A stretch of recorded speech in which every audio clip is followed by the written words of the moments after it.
Black and mild, always smooth, always refreshing. This is a wood tip, bro. I don't like the way that tobacco makes me sick. It doesn't like make me feel. This is why he's Jared Humphreys, ladies and gentlemen. This is why he's Jared Humphreys. Well, you know, we live. My parents both smoked, yeah, they did. And that played a part into it. I wouldn't say I'm sure that's it did. like why I don't like it. It doesn't taste good. Like, I wish I was like you. It tastes good to me. Yeah. I mean, especially with that wood tip. Yeah. Have you ever tried the wood tip? I mean, what does it do? Like, just unravel that one. That'll be a little gift. Just leave it in my mouth. Yeah, just leave the wood tip in your mouth. See if you can taste anything. Yeah, it tastes like tobacco. You think it tastes like tobacco? Terrible. Yeah. That doesn't taste good. Yeah. Huh. Okay. Yeah. Really. But black and mild, always smooth, always refreshing. No, I for whatever reason, like I don't like the smell of it. I don't like nothing about it. No, I didn't like it. But I wish I was you, man. I mean, I like it. That's what we were talking about. I just like tobacco. I don't know how else to say it. I just do. So Reynolds always brings the good, like he'll bring the good cigars. You got gas station with me. Yeah. Yeah. You're spending $5 on like 5 of them. He's spending $5 on half of one. Yeah. No, we talk a lot about that. He doesn't spend a lot of money on it. So you're from California? No, I'm from Jackson. Well, no, but you're in from California. Yeah. Just got That's where you're living. Yeah, this weekend. Yep, San Francisco. Yep. Tell me about. I've never been there, man. Well, it's hard right now with coronavirus and all that. How long going on. You haven't been there that long? Almost a year. I mean, I went there in January. Yeah, you were just getting warmed up and probably acclimated to the whole place, and then COVID hit. Yeah, really everything shut down. We just got moved in. We started figuring out where we want to go, and everything shut down. I mean, out there especially, it's different than here. You're not even allowed inside now. I think they're at like 20%, or they're getting there. But a lot of businesses just shut one street down, and that's where they would put their, the outdoor dining or whatever.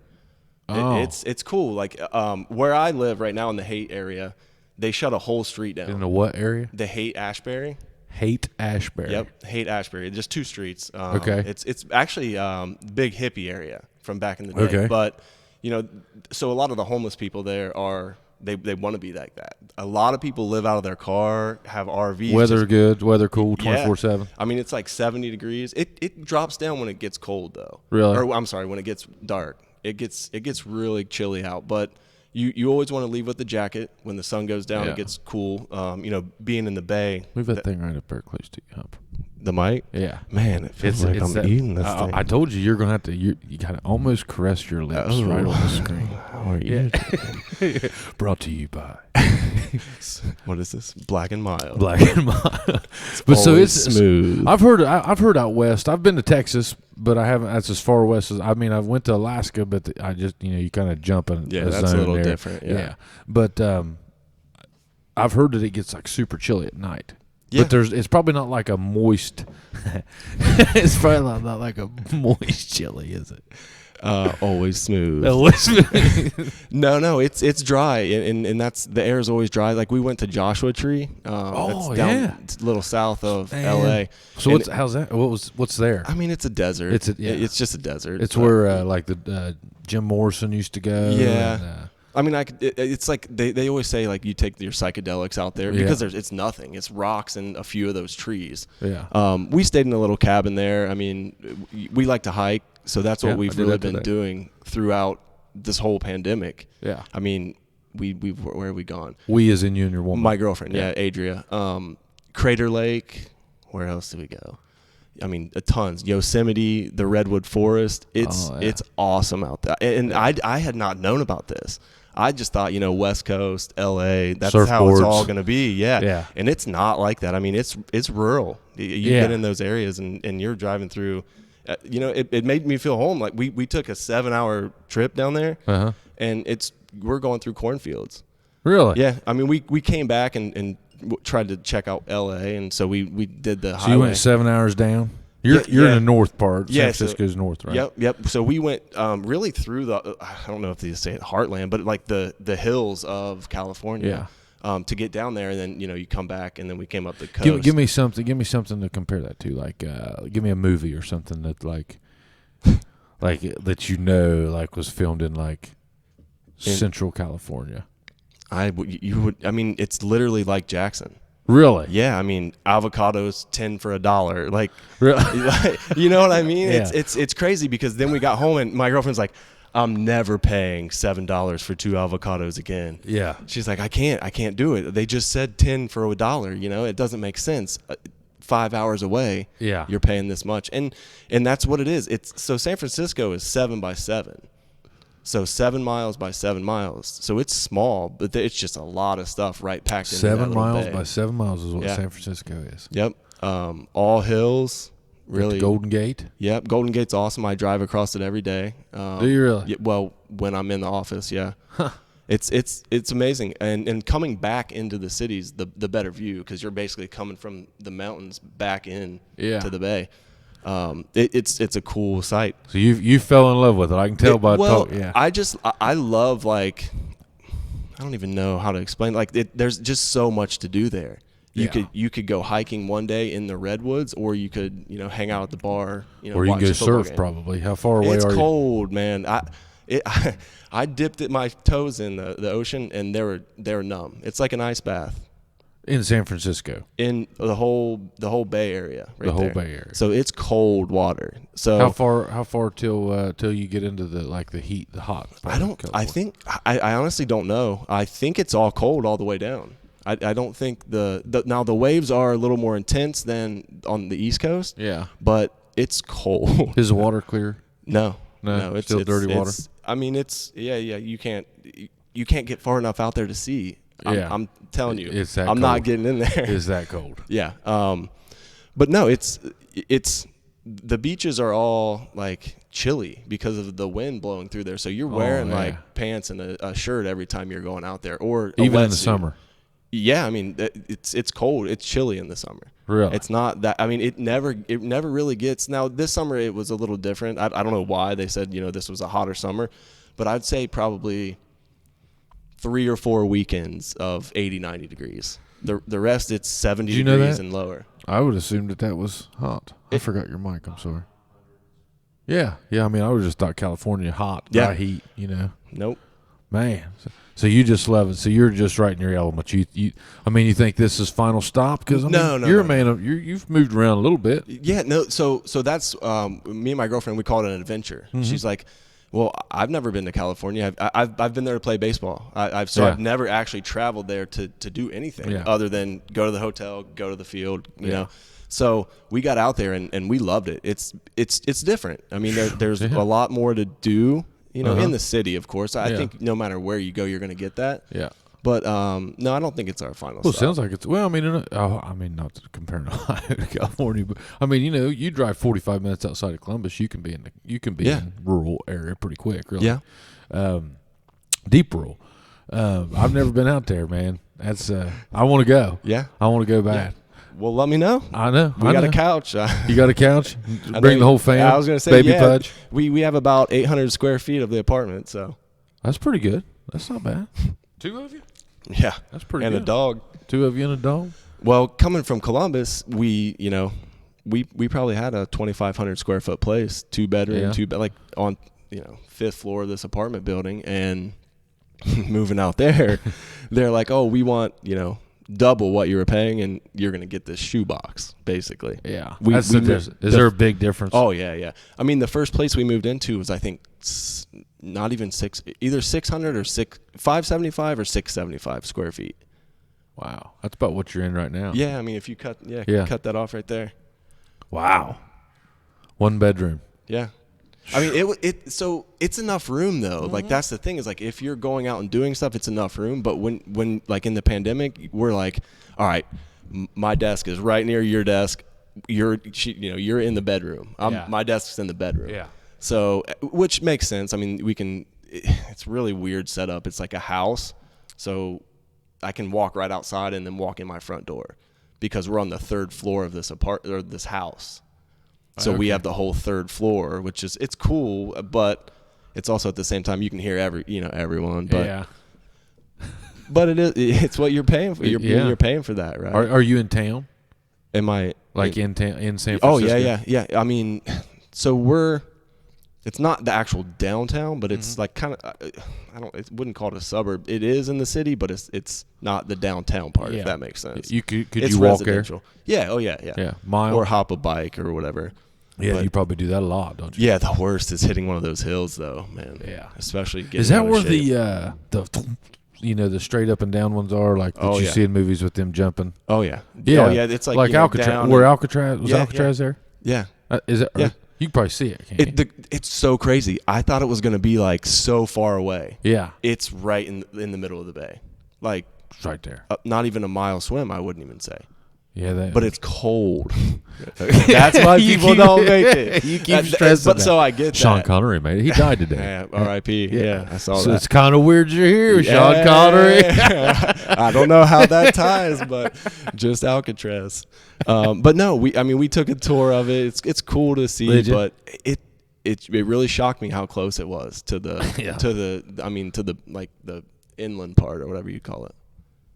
I want to go down there. My cousin David last year, he went to where they filmed Friday. He drove up down the West Coast and he went to the house that they filmed. Hey Craig, he went to that. They got their, I guess somebody lives there now. Sitting on the front porch. Debo came. Oh yeah. So, really? Someone lives there? I bet they hate it. Can you imagine? That's like the Breaking Bad house where they threw the pizza up. Yeah. I heard that a lot of people come and just toss a pizza up there. Could you imagine how shitty that would be if that was your house? And somebody you'd have to put a sign in the front yard. No pizza. Just take a picture, move along. You know what I mean? Don't selfies all day. Pizza up there. no pies on the upper deck. You still playing any ball? Oh man, no. No. I figured you were one of those guys who's going to play sports forever. Well, you've got what? So what have you gotten into? You doing an Ironman or something? No. I mean, I'm lucky to work out for a week in a row. I just it's like you get a little fat and then you're like, all right, I need to work out a little bit, and then that's like this. I wish I could get into a good routine, but I just can't. Yeah. And I'm pretty lazy, but well, you hit it awful hard though for years. And I think that played a big part of it. Like working out isn't fun to me. Yeah. It's like a thing that you have to do. Yeah. You know what I mean? And sometimes you definitely feel better after you work out. You definitely get those endorphins or whatever they call them, but your mood feels better, but man, getting up and doing it, that's rather than vegging part. out. Exactly. Yeah, I know what you're saying, man. So Sober October's over. We're on the Evan Williams tonight. We broke out the good stuff for Mr. Humphreys coming in to see us, but I wasn't going to drink. The only reason I'm drinking is because you're here, so cheers, my friend. Good to see you, brother. Having me, yeah. But the only reason I'm drinking is because you're here, but Scott Massey and I are in this big competition. Have you followed that any? No, I haven't. The loser has to give $500 to the youth baseball program. And it's over Thursday. Okay. Where are you guys at right now? Well, Scott and I started July 31st. Okay. And it's based on percentages. He weighed in at 263.8. I was 253.6. So whoever loses this thing, and it's over Thursday. So the weigh-in. And then we had a big fundraiser, and we had, I think, 15 teams or 4, something like that. You weren't there, yeah. But we had a bunch of teams sign up. $300 team. Winner gets half the money, but the loser between Scott and I gives the program $500. Yeah. So anyway, I'm drinking tonight since it's Sober October's over. You better get it's up November and run 1st. Tomorrow. Oh, I would. Hey, I put in about 5 miles today out the lake. I went around the lake today. Found some mushrooms. I've been on a mushroom kick. What lake? Hammertown. Mm-hmm. Yeah, I've been on a big mushroom kick here lately. I don't know what it is, but what do you fry? You fry them up or what? Like what do you do? Like batter or more like steak or whatever? I just throw them in a skillet, butter. Huh. I've been finding my own. You haven't followed that on there? You need to follow that. You'd like that. I had some good. Nick Donnelly. Remember Nick Donnelly? Probably remember the name. Yeah, I can't. I'm terrible with names, he's a little older than you too, and he was from Oak Hill. Okay. And you haven't been here in almost 20 years now. Yeah. Shit. Did you get all tangled up there? Yeah. Nick Donnelly. Where's he from? He played basketball at Shawnee. No. Sorry. Yeah. I'm terrible with names. Yeah. I probably. Well, he's a good bit older than you. He's good, and he's from Oak Hill, so I mean, you really have no reason to know him. I just threw out the name because it's Southern Light. Yeah. But he got me into this stuff, and you was talking about exercise. The one thing I've done different this time, so obviously I'm in this weight loss competition. I haven't done it as intense, which doesn't make it feel so much like, because I didn't do it to the point that you did, but I played sports, and it was intense. Yeah. And so anytime you touch a weight, there's something in your head that just takes you back to just someone yelling at you. Yeah, or something. No, I don't. I'm not going to break down much? and have shit my pants, have an attack. But it's just right. God, that sucked. Right. I don't know what it is. No, it makes sense. But this time I started trying to do more stuff I enjoyed, and just kind of just like hiking, you know, and it hasn't been near as bad this time. I've stuck with. I'm hoping. My wife just asked me right before I got in the Jeep to come here. She's like, "Are you going to?" Because I was throwing a bunch of old clothes out that I can't wear anymore. Yeah. And she was like, "Are you going to need to keep those? Or are you going to keep this?" You're putting them in the closet, right? Yeah. You're not throwing them out. Yeah. Throwing them out. Because she's seen this before. You know? It ain't like I'm always skinny. Not that I'm skinny tough, now. Though. It's tough. Like especially the food options you have to choose from. Like you 35 yet? 34 next year. Yeah. I figured he was getting close. And it's like after you hit 30, you're like, oh, this doesn't feel different. And then it's like every year you're like, ooh, that's that's getting a little tighter up there. Throw an extra 50 pounds on that. right. Yeah. It sucks. Yeah. But I feel great. I did the carnivore diet there. I've seen it. I don't really like change. I change the amount I eat. I don't really. I feel like if you're working out and you're not eating like a ton, you're gonna stay like pretty, in the middle. Yeah. So tell me about this, because I like vegetables. So that's not like an issue for me. I actually enjoy. There's vegetables. no vegetables. Okay. On the carnivore. So you're just eating meat. I just give me the meat. Yeah. So I was eating a pound and a half of steak a day. Sometimes chicken. That's delicious. Though, it was. Right? It was. My wife, God love her, she was making chicken. She made like first 4 days. Yeah. And it was really good. But after day 4 of chicken, I told her, I was like, a red piece of meat sounds like a Hershey bar to me right now. I was like, I got to have something juicy. So explain this to me a little bit, this diet. I'm curious about this because I love steak. I love chicken. Like I like it. I like pretty much everything. But I just always, assumed, hey, green was good. Like throw a little bit of chicken in there with it. Is it supposed to be only chicken, or you can actually do everything? Carnivore is anything protein based, basically. Meat, eggs, whatever a meat eating animal in the woods would eat, like a lion. So how is this like? It's crazy. We have all these different types. Is this just like some guy that was like, I just want to eat meat, so I'm going to put this together for everyone? Or how does this kind of thing get started, I guess? For me, YouTube. I like meat. Yeah. Okay, I'm a meat guy. Yeah. I noticed I first started out, I was eating a lot of fruits, veggies, and meat. Mm-hmm. Okay, I wasn't losing any weight, and so then I cut out fruits. Okay. Lost a little bit of weight. Okay, just went to greens or veggies and meats. All I wanted to eat, as much as I could eat, mainly veggies, as much veggies as I wanted. And I was slowly losing some weight, and it was coming. I guess that was in a good way, but I was trying to kick Massey's ass, so I had to like induce this rapid weight loss, and that did it. Now he may beat me, I don't know, but so for you, it made it come off, like the weight. Like, did it make you exercise? What do you think that link was? I went through about 2 weeks of of struggling with it, like trying it, and it just wasn't like I really want something other than meat. Right. Did pretty good. I might have had a cheat day here or there, but did pretty good. Well, after about 3 weeks, I started feeling the best I'd felt since high school, and so then it just became kind of addictive, really. And then all my aches, I've told everybody this, all my aches and pains went away. I asked my wife to quit snoring. I quit waking up 50 times in the middle of the night.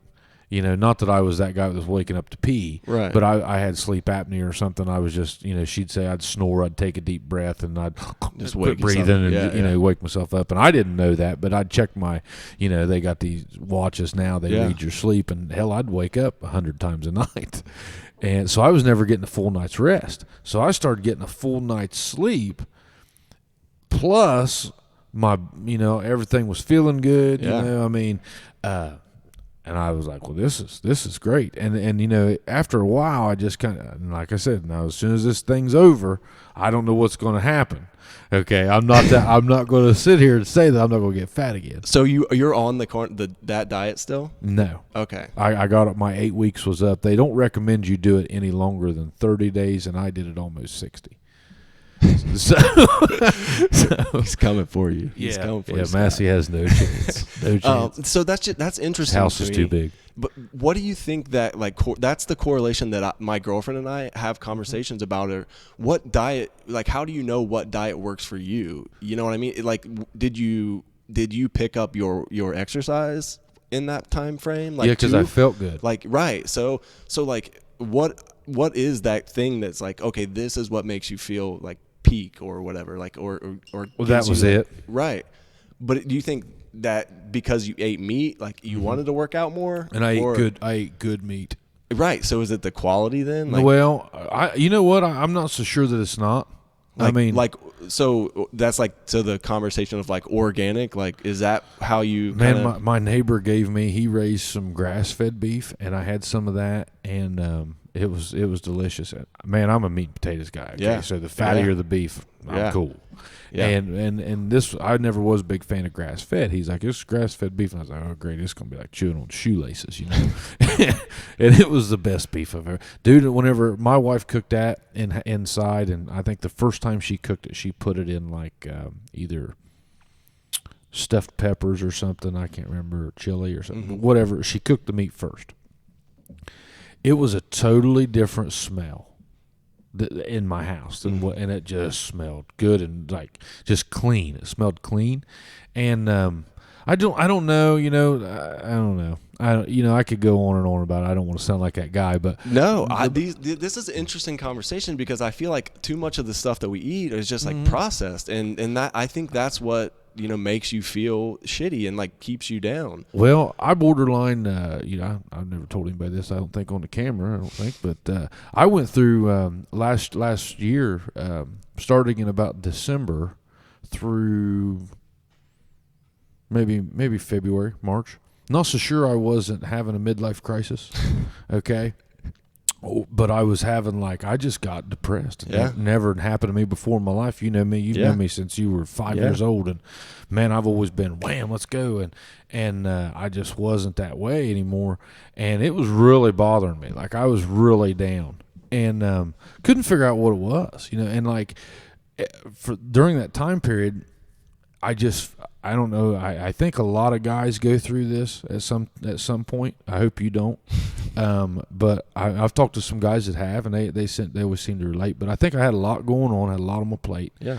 And I just got to thinking that every day I was going to wake up and die. It was weird. Damn. Not that I was. You're not that. How old are you? 40. I'll be 40 in May. Yeah. Okay. But I mean, yeah. I like we talked about earlier. You definitely progressively feel it, and it doesn't take long. And I was with Chad one day. Shout out Chad, man. Chad can't make it tonight. He's really bummed that he missed you tonight. I see you, Chad. Yeah, Chad has some sort of stomach issue today. He said, "Hey, bud, they ain't gonna make it." I think he's got that rock gut whiskey. Is what I think's happened to. He drank some bad stuff. He's hit it pretty hard during COVID. I hope he did.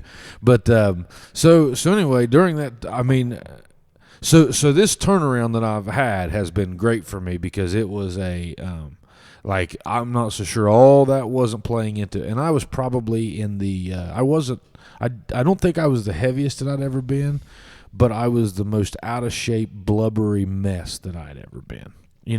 I had just officially hit that. I was just an old soft ass, and it was awful. Yeah. I mean, not that I'm still not, but it was, I didn't like it. So anyway, I got into, started getting into started researching a lot of different foods. Mm-hmm. Realized, or didn't realize, had my own, everybody's got their own opinion, and you know what makes your body work. And, Right. and I mean, maybe this is all psychological. I don't know, whatever. It's working for me. So that's the thing that I found out. Do what works for you. Yeah. If someone else doesn't like it, I mean, that's their problem. Sure. Right? Like, me and you's never had the same body type. I don't expect you to do what I do. Okay? Well, yeah. I mean, if it makes you happy and it works for your body, then do it. Like, if you can live off Taco Bell, I love Taco Bell. I love it. I eat it once a month at least, if not 4 to 5 times. There's a so month. much shit I'm going to eat that first couple of days after I kick Bassie's ass. When's the day? Thursday, November 5th. Are you doing like a live? We're going to have to. Chubby Bartenders. Depends on how he looks in the studio. Well, we're going to do it down Stockroom, and it depends if he shows up and he looks thinner. I'll probably take everybody's devices out of their head. I've heard he's been going over to Prater's twice a day. Yeah, that's all right though. So you haven't seen him in this period of time? Oh no, I don't even talk to him.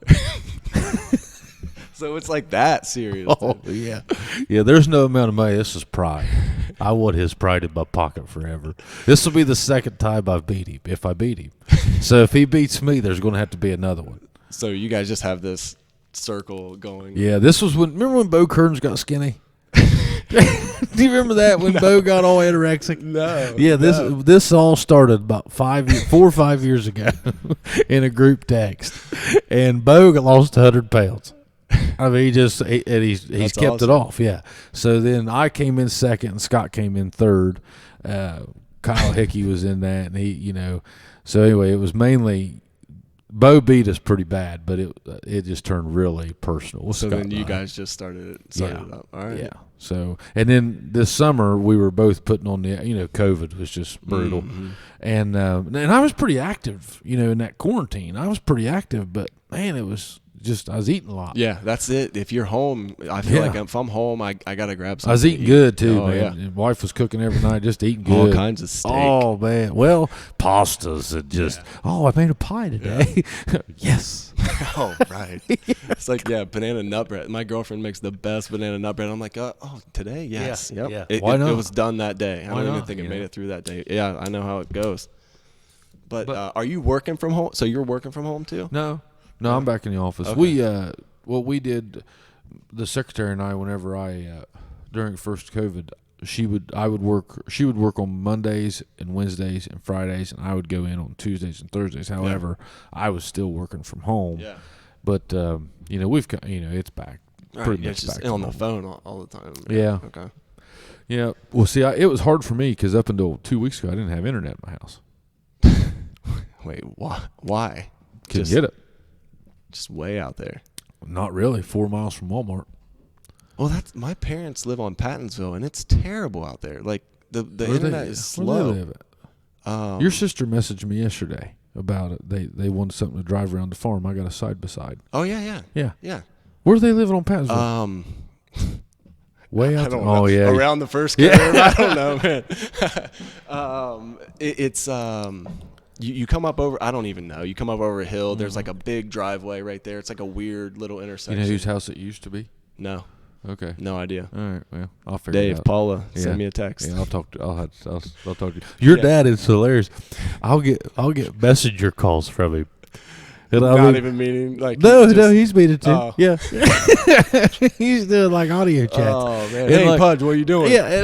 Let me get that side by side. What are you doing? He comes in Parks Edge and they do their sideliners meetings there. Yeah. And but like your dad was the last guy I thought I'd get a Facebook Messenger audio chat from. I think he's gotten a little more active on Facebook over this past year. Yeah. So, I mean, I think that's why I've gotten a little less active. It's just like they're coming in. You just got to. Yeah, I know what you mean. But you don't honestly, mean that in a bad way, it's bad if you get on there, man. I try to just follow the people that I want to see and try to stay away from it. But it's the Wild You like West. Instagram?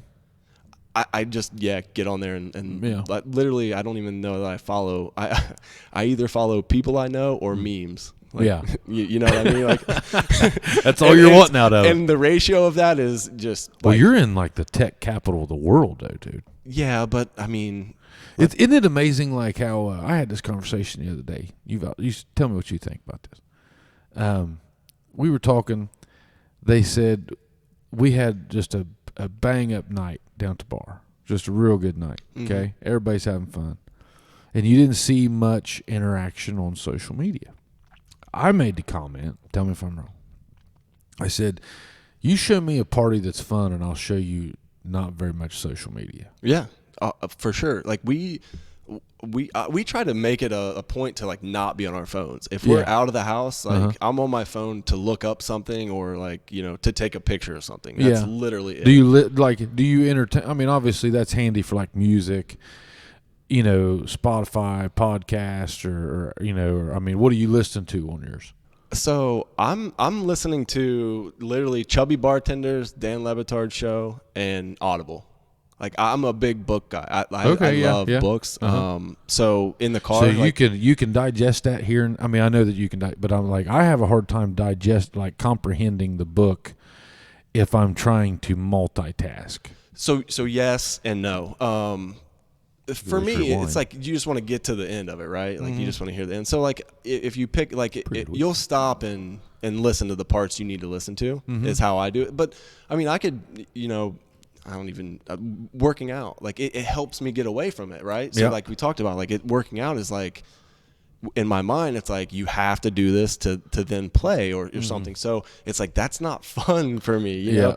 So when I go to work out, like you'll be just repping out, listening to a book. Like get your 10 in, sit there, minute. Okay, man, we're ready to go. Let me listen to a couple more minutes, before this. Right? You're listening to Joy Behar over there ripping deadlifts.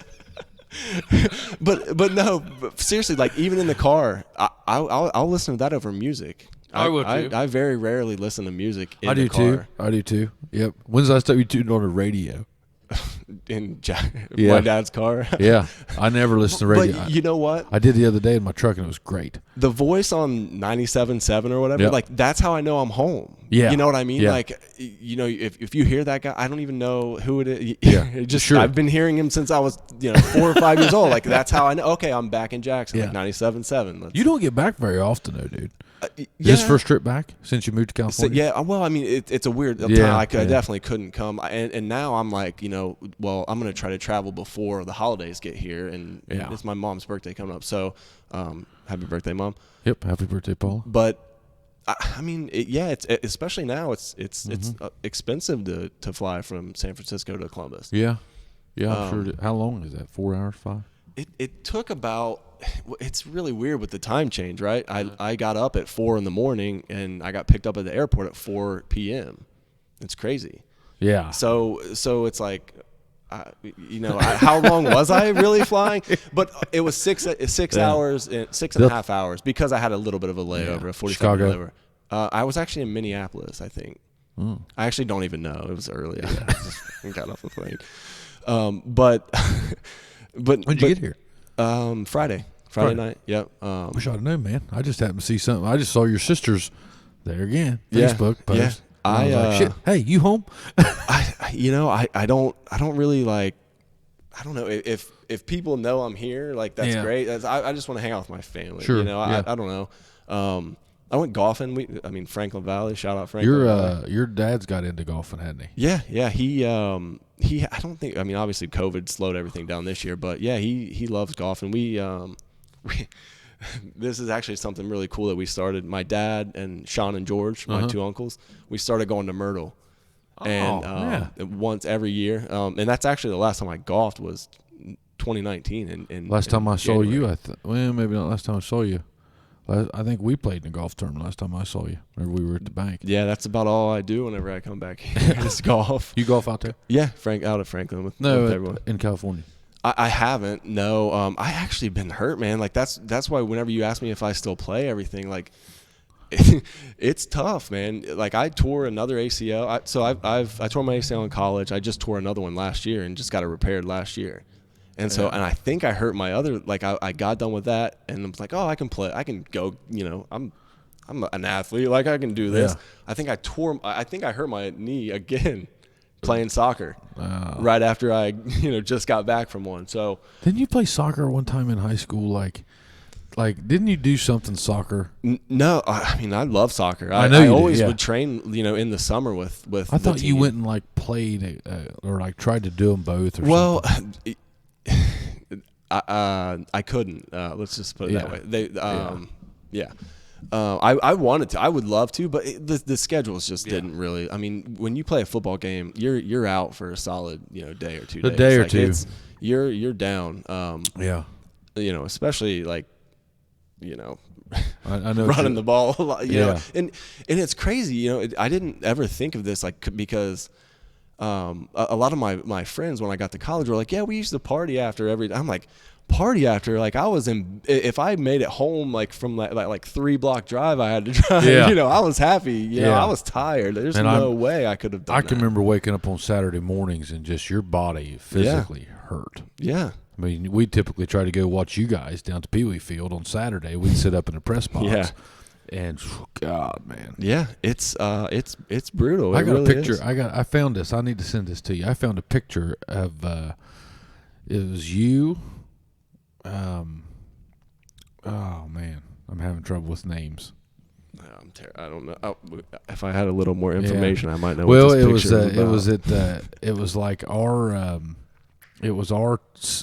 Pee Wee last hit, and you were standing there, and Pee Wee. Yeah. Damn. So I would have had to have been like. Yeah. What year were you born? 86. You'd have been 5, 6. Yeah. Yep. I would have been in 91. Yeah, somewhere around in there. I forget who else was in that picture. I can tell you, I'm having trouble with names the older I get. But I've never been good with names. It's always faces with me. I'm a hey man kind of guy. Yeah. Hey bro, hey man. I see your dad. I see. Are you the only? You're the only grandchild of those boys. That's a boy, right? Did any rest of them have Tyler? Boys? Tyler. Sean's okay. Oldest. Tyler. I don't know Sean. I know George, and I know your dad, and I know who Sean is. And he knows who I am, I'm sure, but I don't know him. Yeah. Man, they're still active as all get out, ain't they? Yeah. And they're still doing their thing. Troy, all of them down there, man. Shout out to those guys. Yeah. I haven't talked to you since then. I have the utmost respect for your dad and all those guys. Yeah. Because they do those sideliner meetings down there at the bar, and or we put them in Park's Edge, usually in a room, but at the beginning of all this, or not the beginning, I mean, this was well into it. Stuff was getting back. We were open, restaurants had opened back up, bars opened back up. They come in there for a meeting. We were closed, so I had to unlock it for them, and this was the night that they were going to call it and see what happened. And if they were playing or not. If they were playing, and there was a lot of talk, I mean, and how it was, just a lot of Jackson, talk. in general, just in general. Yeah. And your dad at the beginning of the meeting stood up and he said, and I mean, it was you just kind of had to be there to hear him say it. But he said, guys, he said, you all know me. He said, you all knew my dad, talking about your grandpa. Yeah. And he said, there is nothing that we want to do more than play football. And he said, but I cannot live with myself. And he said, my father wouldn't have it any other way. He said, if a kid got hurt or this was, and you got to realize, and you do, but this was before anybody knew what COVID was going to do health-wise. Yeah. Like, people, all you knew were people were dying and people were getting sick. And your dad, and I mean. Well, I just remember him saying, people are going to be pissed at me. Yeah. He's like, but I'm not going to be the reason why someone, it makes sense. And, I mean, no one wants to play football or move things forward more than him. But no, I get it. I'm glad it wasn't me having to say that. And, well, not that I didn't know that he was going to make that call. You could feel it in the room. Yeah. But there was a lot of people thought, well, no, that I know those guys and they're going to play. They'll try to Yeah. But they literally, just like they always do, they just, there again, they put the kids first. Yeah. We got to, sometime before the end of the night, I wish Reynolds was here and he'd tell this story about your grandpa, how we have a slogan that we use of your grandpa still to this day. Oh, God. It's called baggy shit. I just always hear old man Humphreys. That's that's how I know. Man, I was fortunate enough to be in the very early part of that, and we were on the first team that won the Super Bowl, And Man, I didn't get one of those. You didn't get a Super Bowl win? No, Marcus killed me. The red team. Oh. We lost. Marcus Boggs got you? Yeah, man. Oh, man. Shout out Marcus. 2 or 3 times. Yeah. Yeah. Asshole. No, me and Marcus are cool. And that was always like so funny to me. Like just in Jackson, they're like, oh, no, like he's the quarterback. Don't you hate him? I'm like, Boggs is my boy. Like, what do you mean? Like, I don't know. Like, and that's.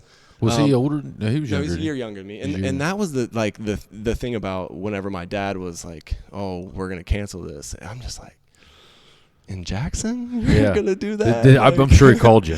Well, I talked to him shortly after, and he didn't even let me know. Like that's my parents are like, going doing whatever, and it's like, oh, by the way, this happened. You know, I didn't want to worry you. We're good. Yeah. But yeah, we talked to him shortly after, and he's just same thing you just said. He's like, I'm not being, It was he stood up, he took control of it. It was it needed to be said, and you could see the look of relief on everybody's face when he did that. Dave's taking responsibility. Yeah. well, it was like tell him no. Yeah. Right.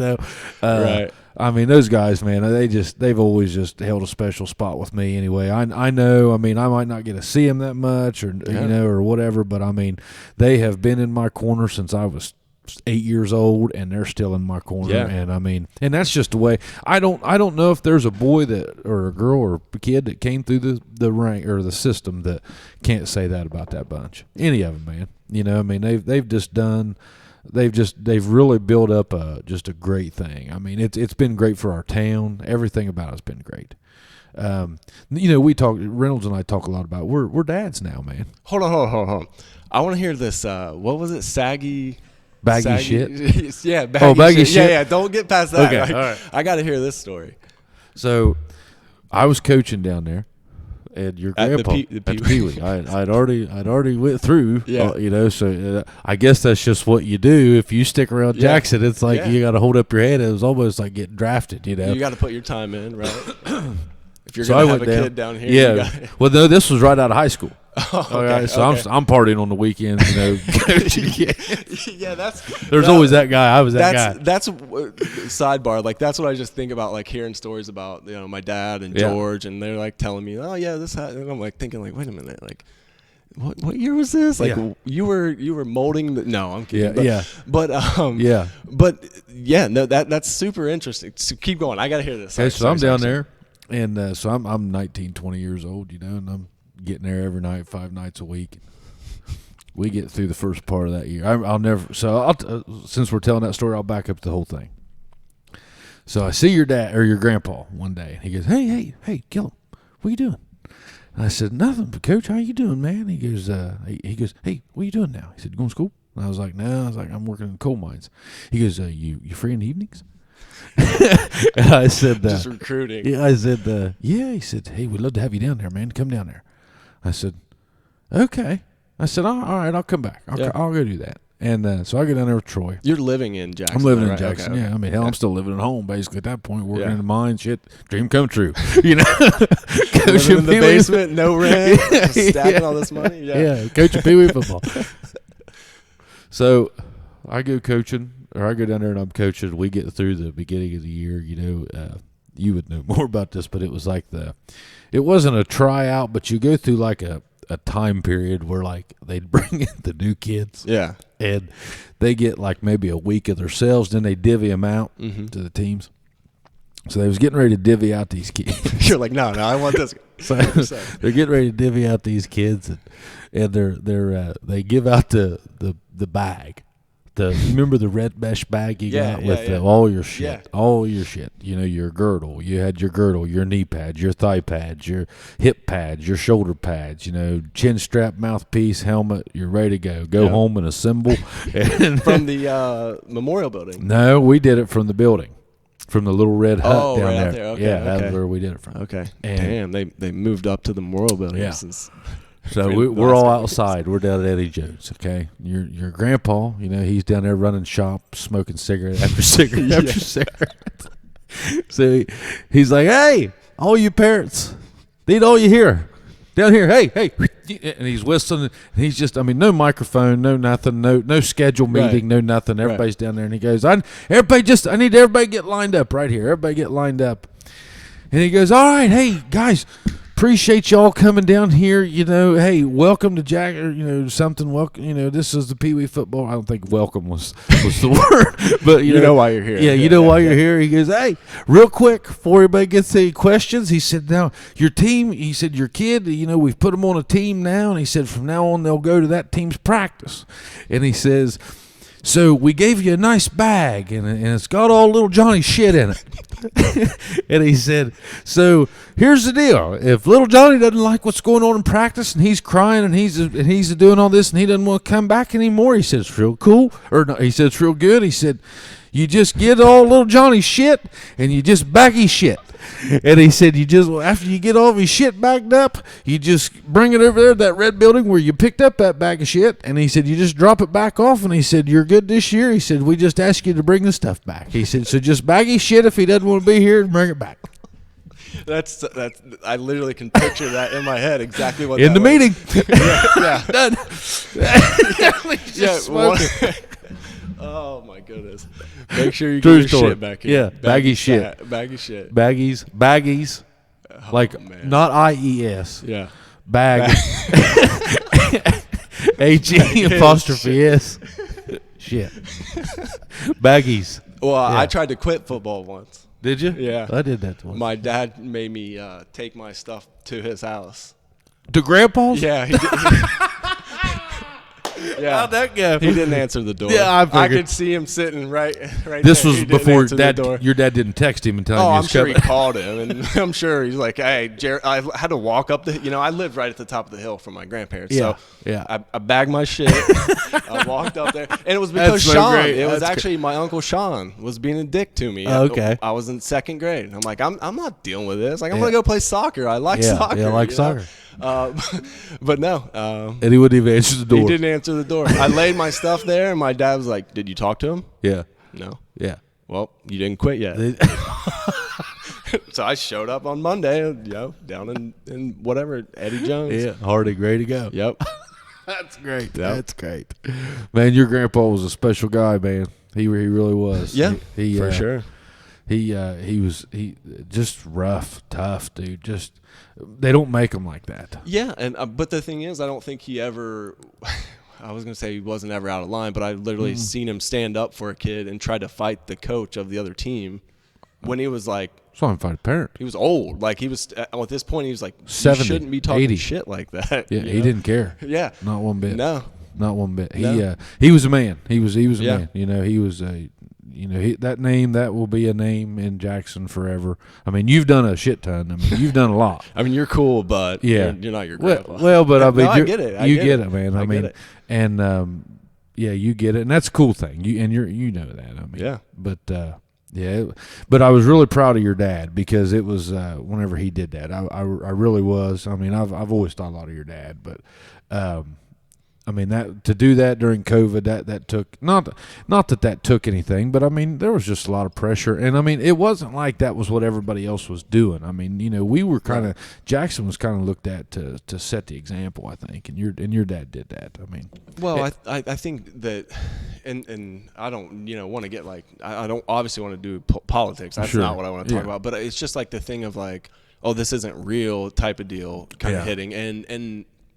wasn't that scary? Wasn't that just Yeah, and scary? I mean I get it. Like I was like, I'm gonna wear a mask and I'm gonna do what I need to do just to make sure just in case. But now that it's a little more relaxed, it's like, okay, well let's just be smart about it. Don't just like jump out there and start letting kids tackle each other when we don't know what this is even gonna do. What's just going to right? And like I said back then, it was. Is it deadly? Right. Is this going to? I mean, Right. and I mean, children are just.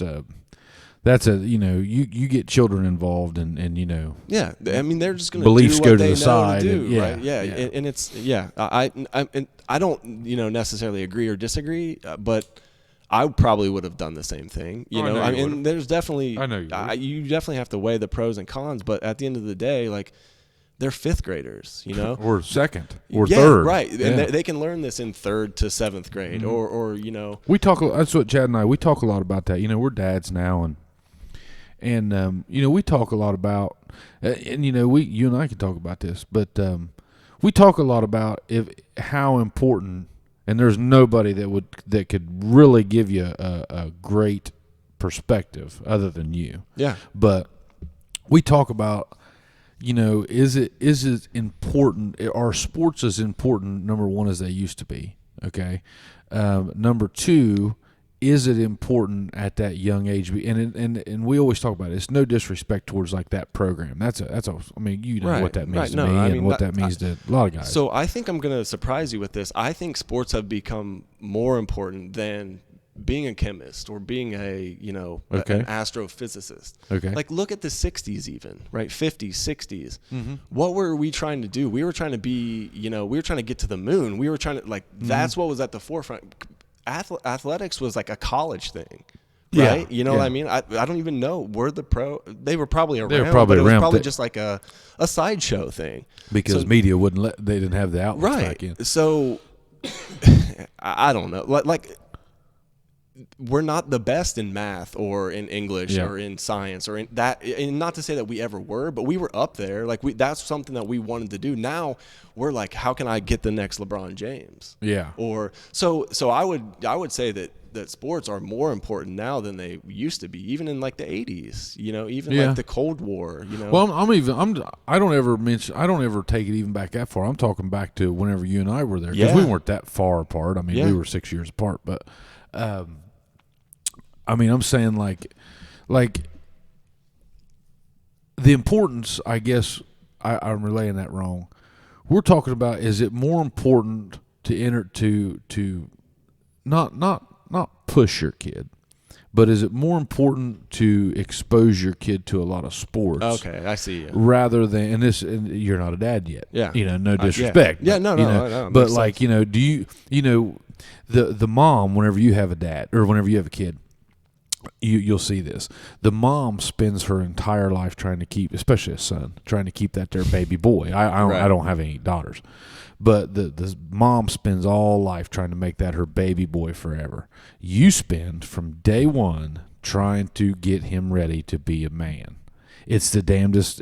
I mean, everything they do is just based on. So like, and Reynolds, a lot like you, grew up major sports background. Mm-hmm. Chad's dad. I was excited because I know, talk to him man. because like I was around when his dad was the coach. I know, like, and that's what I'm like. Yeah. I'm like, oh, I know that's what they're gonna talk about. And I'm trying to think of like, what do you talk about on the Chubby Bartenders? Like, why do they want with me? You? I wasn't worried. Yeah, why do they want me on there?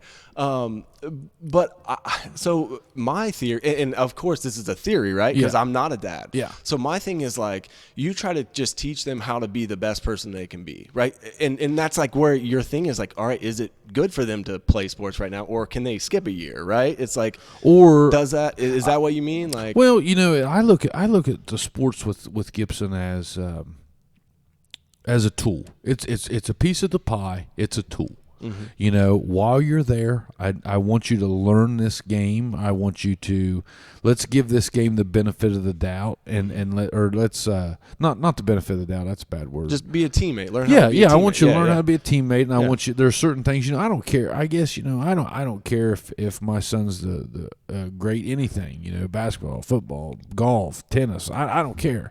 But I do want him to have a pleasant experience. Mm-hmm. I don't know if that's done in, a travel team. Now, you'll hear a lot of dads that say, well, my kid loves it. Okay. Is that the only thing he sees? Here, I was a kid. I had pretty well-rounded, I was in the outdoors a ton, I mean, what I do now on the weekends is what I was doing whenever I was 8. Yeah. Yep. I didn't do a lot of traveling. Like I didn't see the beach, or I didn't get on a plane, till I was in my 20s. You're probably the same way. Yeah. But so I guess, going back, what Chad and I talk about is it more important to like really focus in, or is it like, do you think maybe like, hey, I'm not saying take a break off of that actual season. But like, what if you said, okay, they're 10 years old or they're 8 years old. We just got done with rec league. Now this travel's getting ready to start. I bought a, or not me, but I'm saying family goes out, buys a camper. Is it more important to maybe go see Yosemite Falls or go to the Grand Canyon with your kid, or is it more important to spend there? And and there's no right or wrong answer. Yeah. But you see what I'm saying? I know. Yeah. Should you take them fishing? Yeah. Should you introduce them to maybe horseback riding? Should you introduce them to choir? Should you introduce them to playing an instrument? Or do you go play travel baseball or travel basketball or even football's? Football, you and I can have this conversation. That is a major commitment whenever from ages 9 or 10 until 18. Yeah. Now the difference is, and you're a prime example of this, so am I. When it's over, it's over. Yeah. And that's the thing that it's so cliche because everyone comes back and it's like, well, what would you do different? Like I would love doing it. You know what I mean? Or I would love. I don't think I'd do a damn thing different. Right. That's what I would go back is I would work out a little harder. Right, because I would have paid more attention to my body and my position. Yes, and that's the thing is like, I mean, when I was 17, 18, I was trying to get out of practice, and you get it. But so like I would have so that's something that I wanted to do. Like like from a young age was like. I want to go to college and I want to play sports in college. And then, it's like, okay, do I want to go to the pros? So it's like, yeah, I mean, obviously, yeah, but I was so relieved when it was over. I literally didn't work out for a year. You remember running into me right after it was over? I don't know. No, I didn't figure you did. I thought about this today after I messaged you. I meant to bring this up. I'll never forget this about you. You said I saw you somewhere. I don't even remember where it was. And I said, hey, what are you doing, man? I said, are you going to play pro baseball or what? And you told me, you said, Pudge, I've been playing down there for 5 years. And you said, if there was somebody looking at me to come on their pro team, they'd have done found me. Yeah. You said, I'm done. Yeah. Well, I think that was part of it, but part of it was just like you said, it's like I've been playing sports like pretty much every year, like year round since I was like in second grade. So you had a lot of pressure on you too. Well, I mean, yeah, you did. To say no would not be right, but I never what read. I mean. Like I never read any of that stuff. Like I know, but you know what I mean. Yeah, no, I definitely get it, but at the same time, like I loved it. Like you know what I mean. Like I was thinking about this, and it's like everyone probably looks at me a little differently, just because. I love doing that. Like, and I would, talk shit, but it was fun to me. Like, I'm not going to be the guy that's like, look how good I am right in front of you. No. If you're talking shit to me, then it might get over to that. But at the end of the day, like I'm gonna tell you, good game, man. Yeah. Like if you cross me over and go to the hole, or you'll take juke me out, I'm like, hey, dude, that was a solid move. Like, good. But that makes me want to like get up and There's two of you. Yeah. There's two of you that I've ever seen act like the way that you act, the way that you carry yourself. And coincidentally, you two are the greatest that I've ever seen, and that's you and Shane. And you guys have the same mannerisms, or not mannerisms, but same, I don't know what the word is, same acumen or same, you just have the same style. Like, you both were kind of silent about what you did. Like, you didn't talk a lot. You weren't, you were cocky, but you weren't like, you weren't an asshole about it. And Shane was the same way. Shane's also, and the same guy I saw the year after he got out of school, somebody talked smack to him, and I turned over, I checked the line judge, and I look over, and he's hitting the guy in the bleachers. Yeah. But it was like, if you take it to that point, you're the wrong guy to do that with. Yeah. Well, so that's the thing for me is like, there's always a line, right? Yeah. And where that line is. And you guys both handled that. You guys both did that I thought, very well, because both of you had an insane amount of pressure on you. Yeah. Back then. But again, that was fun. I like you liked that. It. That's, liked it. if you told me like, hey, you go make your schedule and do whatever you need to do and don't hit this goal, like, I'm gonna just not, just cruise by. But if you're like, oh, you can't do this, or this is your goal, like, and that's for me, that's what I don't know, man. I don't know where I really don't know where I was going with that, but it really is just like, you got to just try to have fun and be the best. Like you got to win, right? I mean, but the older I've gotten, the more I realize like winning really, like you obviously strive to do that, but if you don't win, like nothing's going to change the next hour after that game, right? But unfortunately, you're right. You know what I mean? Yeah. Like and don't get me, I'm the worst loser there is. I don't care what we're playing. Like, we could be playing quarters right now. Yeah, if I lose, I'm going to be pissed, but I'm not going to let you be like, so bad, just so you know. Please. Oh, I'm telling you, I would just climb in your head. This, you will. I'm about to be asleep over here, but I'd be talking so much shit to you. Well, you're lucky I went as hard as I did last night. You haven't drank for a month, and I'm over here struggling through the day. I've drank 3 sips of a glass of whiskey. I'm drunk. No, but I think it's just, it's not even like how you want others to see you. It's just like how you feel inside. Like, right? You don't be a dick if there's no reason to be a dick. Sure. But if someone's talking shit, then talk some shit back to them, right? and back it up. Yeah, that's what I liked about both. That's the way both of you were. You guys were both just guys that, I mean, weren't the biggest asshole in the class. There's another guy that was like Jeff Matthews. You probably remember. Oh that yeah, name. love Jeff. Yeah, Jeff was another one of those guys. He grew up a block away from me. When I was Street? A little guy. Is that where the what's South that Street school? South Street. Yeah, right by South Street. That's my old stomping grounds, man. When I was up until I was probably, I don't even know, young. I mean, I lived right there. That dude's a success story. Yeah, and a half. He's an awesome guy. Great guy, man. One of my great friends, man. He's we don't get together as enough. He's like you. I don't get to see him enough.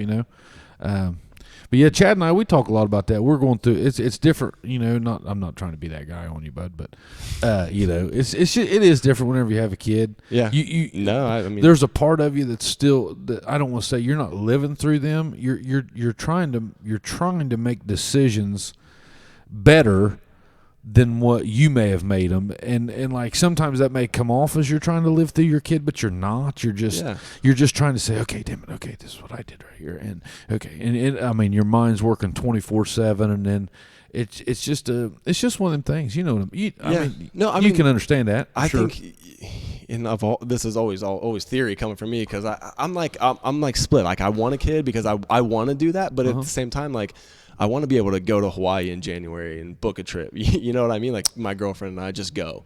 So but back to your point, like, I think you learn from your experience or whatever it would be, and try to help him out with that. And that's what I mean. You know what I mean? Yeah, like, that's what I mean. If he asks a question, what's the right age to tell him the right answer, right? Is that's how oh man. I'm gonna need a cab. Do we even have cabs in Jackson now? No. Uber? Nothing like that? Tyler will get us on. Yeah, I might outpoured you there a little bit. I think I'm gonna just hold on. You got a water back there? No, that's somebody else's. Kind of the IV. We got some COVID juice back there. Reynolds got the shits. So I might even just be able to walk home. Not the Pattonsville. No, not the Pat. It's cold out there. Yeah, I forgot. I didn't even bring a jacket. I know, you showed up there. I got a sweatshirt on. Holy shit! I cranking the heat. Thank God you didn't show up. You know who you said you were. Speaking of my child, you know who one of my son's best friends is? Ella. She's the best. They're in the class together. They are the biggest buddies. I mean, that's what I've been hanging out with her the last couple nights. She's so cool. She's something else. Like those two are it's so fun to watch them. Like, they are just friends. Yeah. Like that. Those two are going to be buddies. I can tell for the next 12 years. We've got a picture of them from the Christmas play last year, and they're just sitting there hugging each other, and like, I hope that whenever they're seniors, they're doing that with each other. They're same age, and I mean, man, it's so cool. Going back to you're thinking if you want a kid or not, it is really cool, like super cool. Like, and how my past life was. I was a wild guy. Yeah, and it is really cool probably one of the coolest things I've ever done, to have a child and then raise him with people that I know, and they know me. There's no guesswork. Like, oh, Ella Johnston, great. Yeah. Like that's so the best thing ever. Like, I know her family. Yeah. Your buddies with the Burnside boy, great. Yeah. Like, your buddies with this kid, great. So I mean, it's going back to like that pressure though, and like that everyone knows everyone mentality. That's why I think that's part of why I kind of got out. It's because like I like going to say or Kroger and not seeing anyone. I got my headphones. Like it's like this give and take. It's like you want that, right? You want to like know. Hey, I know Pudge is down the street. Like, let me call him, or I need this. But at the same time, it's like it's cool to just be like, I don't know anyone here. Like I literally walk down the street and walk my dog, and it's just like I don't have to worry about anyone. I don't know anyone. Like, I might see the same girl or the same guy walking their dog, and if you ever have a child, okay. Yeah, I'm not being. So that I guy. need to move back to Jackson. No, well, I'm just saying, like, it is nice. Yeah, like it is. I get nice. it. It makes sense. I talked Jason Snyder. I don't know if you remember him or not, but he probably came after you were here. Yeah, but, no, I know him. Yeah. I think the last couple years in high school, he and I talk a good bit, and he's got kids right around the same age as mine. Yeah. He got one a little older and one a little younger. We talk about this all the time, and it's just take Gibson for example. Let's say Gibson, takes a different route. And, he's walking down Main Street one day smoking a cigarette. He won't get that thing down to past the first ring, and my phone will ring. Yeah. I mean, right. you know that. Right. There's something about that I love. There's also a real good friend of mine, Randy Kennedy. I know you know that gentleman. Yeah. Okay. His daughter just made regionals, went to regionals, and for cross country. So yesterday we're texting back and forth. I'm just texting his kid, like, congratulations, like, and she'll text me, thank you, and I mean, we're just buddies, and his boy is playing Pee Wee football, and he doesn't text yet, but like, every time I see him, like, he was out walking with his friend the other day, and they stopped by Stockroom just to hang out, and I mean, I thought that was the greatest thing that maybe ever. Like, I mean, for that, you know what I'm saying? But like, it was like, I love when young kids come into bars and hang out. Well, it's awesome. It's different now. It's different now. No, I know what you mean. I get it. Like, I know what you mean. And honestly, I feel like I don't ever see like kids out in the city. You never see like a group of kids. Like, every now and then you'll see like high school age kids, but in California, in San Francisco. I mean, and I don't know if that's like a city thing. Like, they're probably in a different area. I don't know what that would be. Probably in a gym or probably doing something like cooler than what I'm doing. But I mean, it's like when I was in second grade, I was riding my bike around. Like, I was walking over to Ross's house, like the block down. Like, Ross was my neighbor. Anderson. Yeah. And Zach and Alex and Alec and all those guys. My cousins. Yeah, and I can remember coming up to your house, our Parkview right there. Yep. But it's just like you knew where everyone was. Like, even if you didn't like really know them, it's like, oh well, Miss So and So lives here, like, on the corner. And I like, it was awesome growing up here. Mm-hmm. But it's like, you don't experience a lot of things that are out there too. Is another part. So I've learned that in my later life. Yeah, I mean, you definitely see pros and cons. Like, the pros are definitely like, you're more comfortable with your kid walking into Stockroom, a bar. You know what I mean? Like, I hope people know that. Right. Hey, Pudge is there. Right. No, just kidding. But no, like, seriously, like, he won't serve it. They're not drinking. Brought to you by Black and Moss. Smooth as always. But no, like, I get it. Like, they know, like you said, like, someone's gonna call and say, hey, so and so is here. Just or wanted they're to. here. I've made that call before. Yeah. I've made that call and said, hey man, just wanted to let you know, saw your kid. Oh, you're a narc. Well, jeez, man, now that you have a kid, you're a narc. Well, I'm just saying. I'm just not. I mean, that's exactly what it is. It is. Okay, but no, I get it. Like, I'm just kidding. It has to be pretty dark. Like, it has to be pretty bad for me to call your dad. Yeah. Be like, hey man, And I don't ever do it with kids that I know. I do it with the dads that I know. But I mean, I would have done that to you. We were too close. I would never done that to you. Now, like if you had a kid, I'd call you and be like, "Hey, man, you know what I saw? No, that it makes guy sense. He was riding his bike, smoking his. So, yeah, he had a 40 and a cup holder on his Huffy, dude. I would either want his autograph or I'm just calling it. So you only have one kid, right? Are you? Is that it? I'd like to have no. Okay. I'd like to. Here's another thing. The first year or the first for Gibson, it took us a year. Mm-hmm. I mean, you think that's just going to happen. At first, you're like, no. Yeah. Now you're like, let's go. Like, yeah. What's going on? Yeah. I mean, so I was 32 when I had Gibson. So, yeah. And, I don't want to be that guy that's 60. Right. That's why I was curious. I didn't think you had any. I was curious if. No. Now, Reynolds is like me. He's 47, and his oldest or youngest is 8. So, okay. I mean, he's it's right about right now. For yeah, you, right? for me, yeah. And his first one, he probably had. I don't know how old Camille is. She's probably 10. 10. Yeah, she's probably 10. But I don't know. You got time, Hump. You got time. Yeah, I think it'll happen, but we'll see. I hate it if you do. I hate it that you're in California for Grandma and Grandpa having to be that far away. Yeah, they'll probably live in the garage or something. They won't. Yeah. I mean, they're ready to go. Ella, Ella they're ready hangs to go. out there. Yeah. Is she still racing 4-wheelers? Yeah. I know Teddy was telling me something about he's going tomorrow to race, but I don't think she's going. On a Monday? I don't know. Maybe next weekend. I don't know. He said something about racing. So his brain works. He's picking up bits and pieces. He thinks it's tomorrow. I was like, maybe tomorrow. Is the daylight savings time? I know he does like endurance stuff, so it's not like the normal like. No, he's not racing on track. He's doing it in the woods. I think Who knows? Yeah. Who knows? I don't really know. That's not my area of expertise. But I know she. Yeah, she. There loves again, it. though.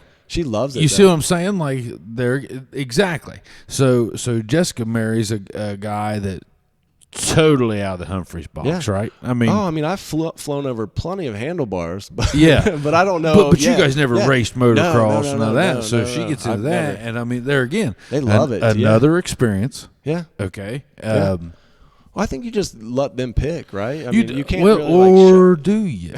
I mean, you think he doesn't like guitars? His name's Gibson. No. Yeah. But do you like? I mean, I'm sure you don't like pressure something on, right? No. Like, I mean, I'll throw things in front of his face. What do you want to do? Basketball, football, baseball, or guitar? I made him sleep with the guitar last night. Is that bad? No, I'm just joking.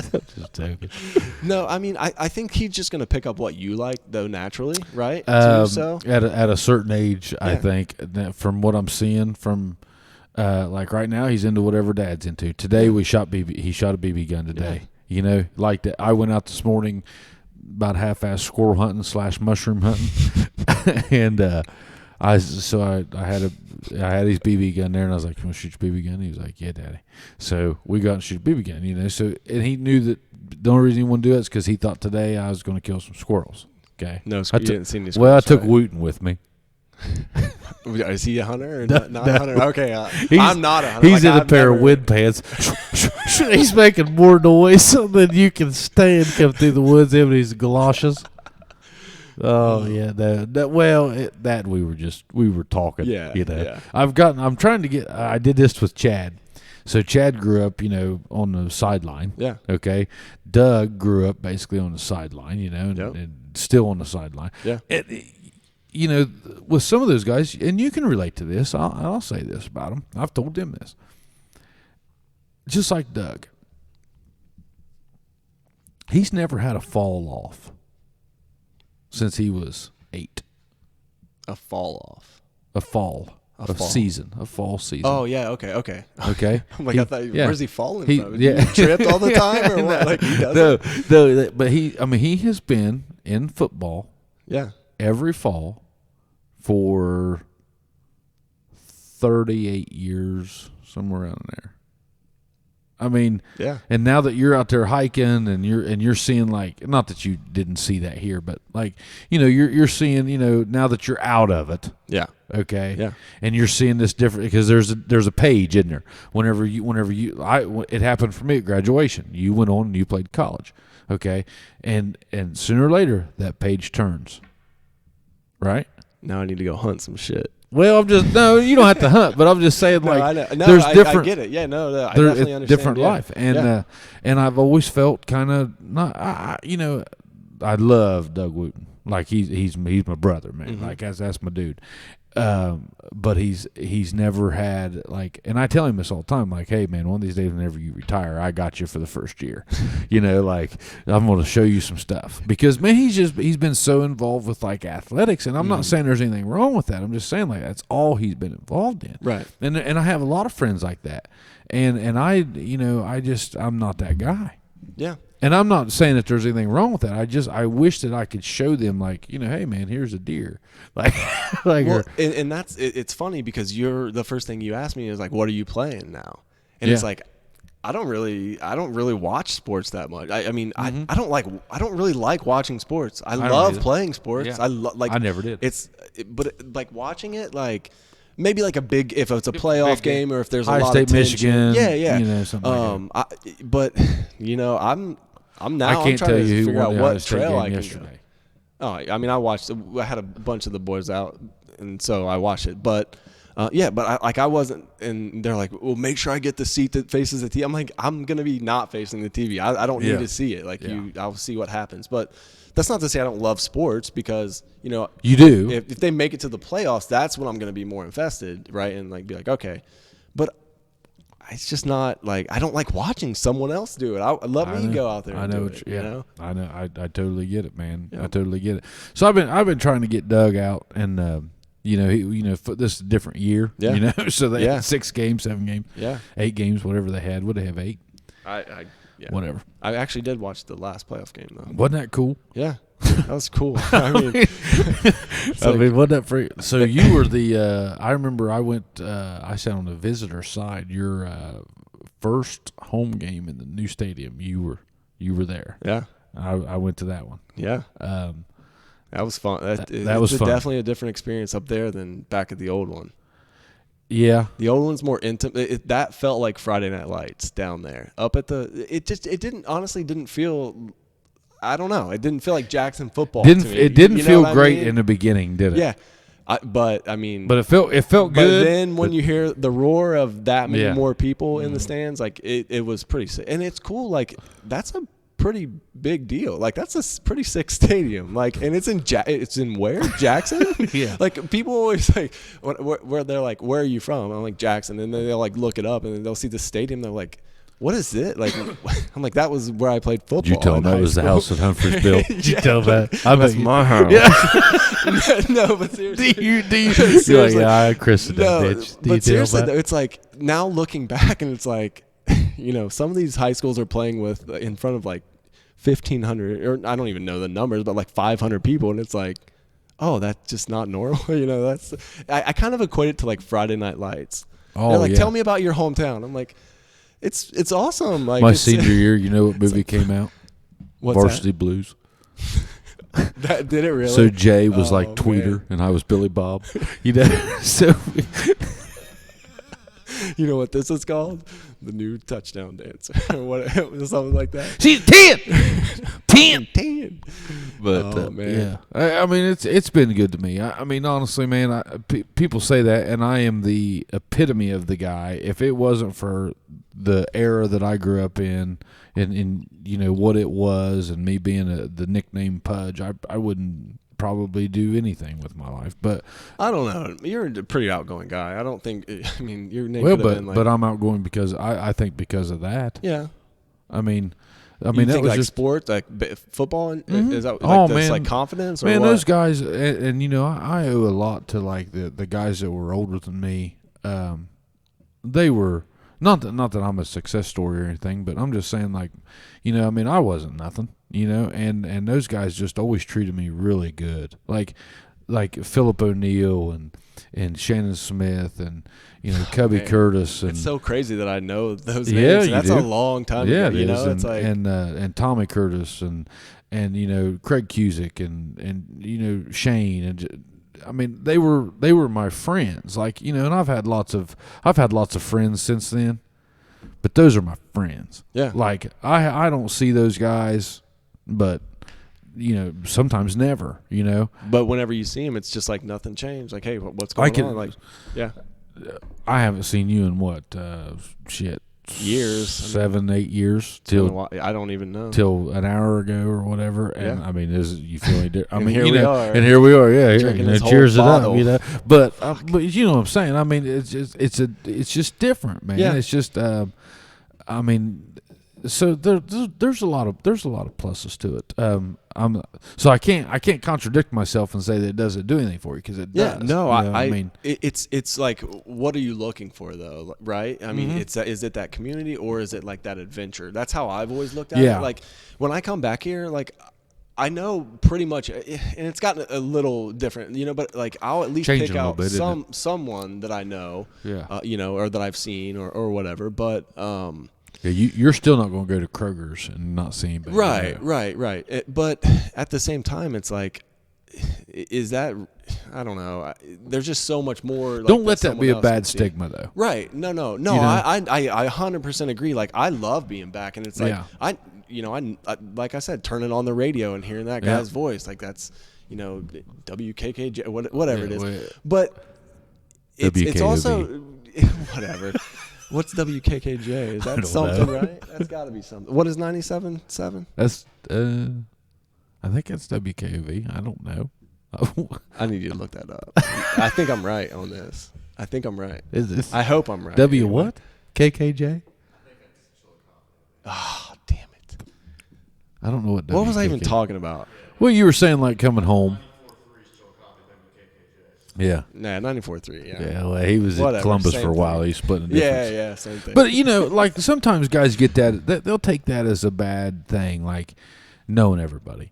No. And sometimes it is. Like, I mean, trust me, you go out and you do something stupid, and I've done a lot of that, that's a bad thing, but there is some positives to it. No, I completely agree. But it's like you said, it's like an extra pressure, though, right? It's like, oh well, they know this is who I am. So if I'm saying take that off of it. Yeah, what? I agree, and I completely agree. I mean, I love all my buddies came over last night, and it's like, I haven't seen them in a couple years, and it's just like nothing happened. Yeah, and they're just like, my mom's there, just like, you guys need anything? You know what I mean? So it's like this is what it used to be whenever we were in second grade, fourth grade, whatever. So no, I definitely understand, and it's like, I could get on the phone right now and call Randy Fisher, and it's just like, I'll go visit him, and he's in the Army, so he's moving around, and he's always on the opposite side of the country, and I went and stayed with him a few years ago, and it's just like nothing happened. Like it's really weird. Like it's this bond. It is. I get it. Like but I also like, there's stuff that you don't see here that you would see in, say, Columbus or San Francisco. You know what I mean? And it's not to say that that's good or bad. It's just, when I see, going back to like Facebook, when I see a certain like post or someone say something, it's like, well, do you know the other side of that story? Yeah. You know what I mean? Like, I don't think you get the other side of that story. So to just put that out there as fact. And I think that's why I don't get online as much. I get on. That's why I like Instagram. Yeah, because it's just a picture. It's like, And if you don't want to follow it, you don't have to. Right. And they don't even know. And it's like not really any talk. So that's why I go to Instagram. But no, I Snapchat. No, I don't really. I really try to stay off of there. Like, I feel like it just sucks time TikTok? away from you. No. I really. I mean, I have. You know what you call this? Living. No, I mean, I get on Twitter. Like, Twitter's like, I feel like my news outlet, right? Okay, I'm just diving into Twitter. Okay, so I follow like, the news stations, ESPN, like my friends. Just I followed Mark DeWine the other day. Felt good about that. Why? You're giving him more clout. So you're getting all the announcements, right? So staying on top of Phil Howard. Yeah, right. And so that's what I think. Twitter. Do you follow Phil Howard? No, I don't. I know who Phil Howard is. I don't follow him. No, but you don't care what's going on with Jackson State schools. What the hell? I gotta say, Traitor. I haven't been following. No, But it just I try to use it as like a tool and not something to like just to get some information from and then get. I post like once every month. Like I rarely post anything. My girlfriend gets pissed. She's like, "Why don't you post this picture?" I'm like, "Because you posted it. Like I took the picture and you stole it from me. Like what do you mean? Like I can't double post this." She's actually from like Northern Ohio, so we actually both went to Kent State. North Columbus. Sorry, like Worcester area. Okay. So her parents have kind of. So if you're from Jackson and you say she's from Northern Ohio, that means north of 70. You don't know. You just don't know. No. It's cold. It's this bourbon you got me on. This bourbon's warm. That's at least $8.99 a fifth. We didn't even put any water in it. I know. I need some ice or what? Do you put ice in it? You don't. We do got ice, some COVID probably. juice. What do we got? Mountain Dew? Coke? Something in here. Something. Those are all empty. No, it was funny. I'm like, what? I don't really love drinking. I don't either. I'm like, what are the chubby bartenders want to talk about? Well, we can talk about what's going on in California if you want to. It don't matter to me. That's up to you. What's going on? Well, you said that. I mean, there's a different take on things. It's not not so much you, but there's not a lot of drinking going on out there. Well, I really don't drink a lot anyway. But you never. I'm sure you did. I mean, I listen. Yeah. I don't want that to mean like I don't drink. Like I drink, a few times every now and then. Yeah. But it didn't bother me a bit taking sober October off. Yeah, but it's just not like. Oh, let's go to the bar and grab a drink. Like I'm more like, You think that's let's a phase? Hang out at home. You think that's a phase of life though, like that? Let's go hang out at the bar. I think it's just more of like what type of person you are. Like, do you want because even in college, I really didn't want. I was cool with like house parties, but I still didn't want to really go to the bar. Like, I could buy 12 of these beers for the same price of 2 of them. Like, let's hang out at home, and we're still like, we could probably do what we want. We could play the music that we want to, But no, I never really have been one to like go out. Like, but I like hanging out. I do too. If that makes sense. That's what I like about this, like the podcast thing. Yeah. It's a great way to just hang out. It's cool to hear yourself or hear people talk in the headphones. I feel like a big deal now. Like I'm gonna be online. Like, oh yeah, whoa. You'll be on. How many? Like what is it? 24 different things. 5,000 people are going to hear your voice. Remember, black and mild, always smooth. Always smooth. It's been fun though. I mean, we've only been doing this a year, and it's something I don't get a lot of time to like shoot the shit. Just like talk, just talk. I mean, what if you would have been home tonight and I would have said, "Hey, Humphrey, you want to go grab a pizza?" You'd probably been like, "Yeah, I'm probably busy, Pudge." I'm like, "Yeah, you want to be on the podcast?" You're like, "Yeah, that's cool." Yeah. I mean, seriously, and I mean, you wouldn't have turned me down because you didn't like me, but that just seemed like a lot, didn't it? Like, yeah. Well, it's just like, well, why don't we just have a pizza in the garage and come talk or something? You know what I mean? Like, no, this is cool. Like I would have never thought about this, any like 5 years ago. Is the crazy thing? It's like, let alone listen. Now people want to hear me like talk, or I mean, not necessarily. I'm talking about you and Chad, obviously, but it's like, why would someone want to just have me on a podcast? Like, my thought with it was, Chad and I have been friends for a long time, and I hate to even say this, but like people used to like really like it when Chad and I would like show up, and like if there was something going on. I mean, we're kind of a big deal. I mean, people know us. Well, they just, I mean, I knew that. I mean, oh, you stupid. Well, you're fun. That goes back to that point earlier. Yeah. It's like, you want to hang out with people like that, right? Sure. And I mean, I would have got a pizza with you. Don't be so soon to judge. I mean, well, he's from California. Drives across the Gold Gate Bridge every day, Tyler. Well, no, it's cool, but like at a point like that becomes the norm, right? So now then that's gonna like dull down a little bit. Now it's gonna be like, all right, are we gonna go to Colorado now? And so I think that's more of like the phase. It's not necessarily like I wanted to move to California. It's like that's where the opportunity was. Like, yeah, let's do it. But keep going. Like I commend you on that, man. That's ballsy. And I know that doesn't sound like much. You're like, that's not that. Yeah. Yeah, it is. It's doing the same thing I'm doing here, just out there. You know what, right? though? There again, it just hit me. You left here.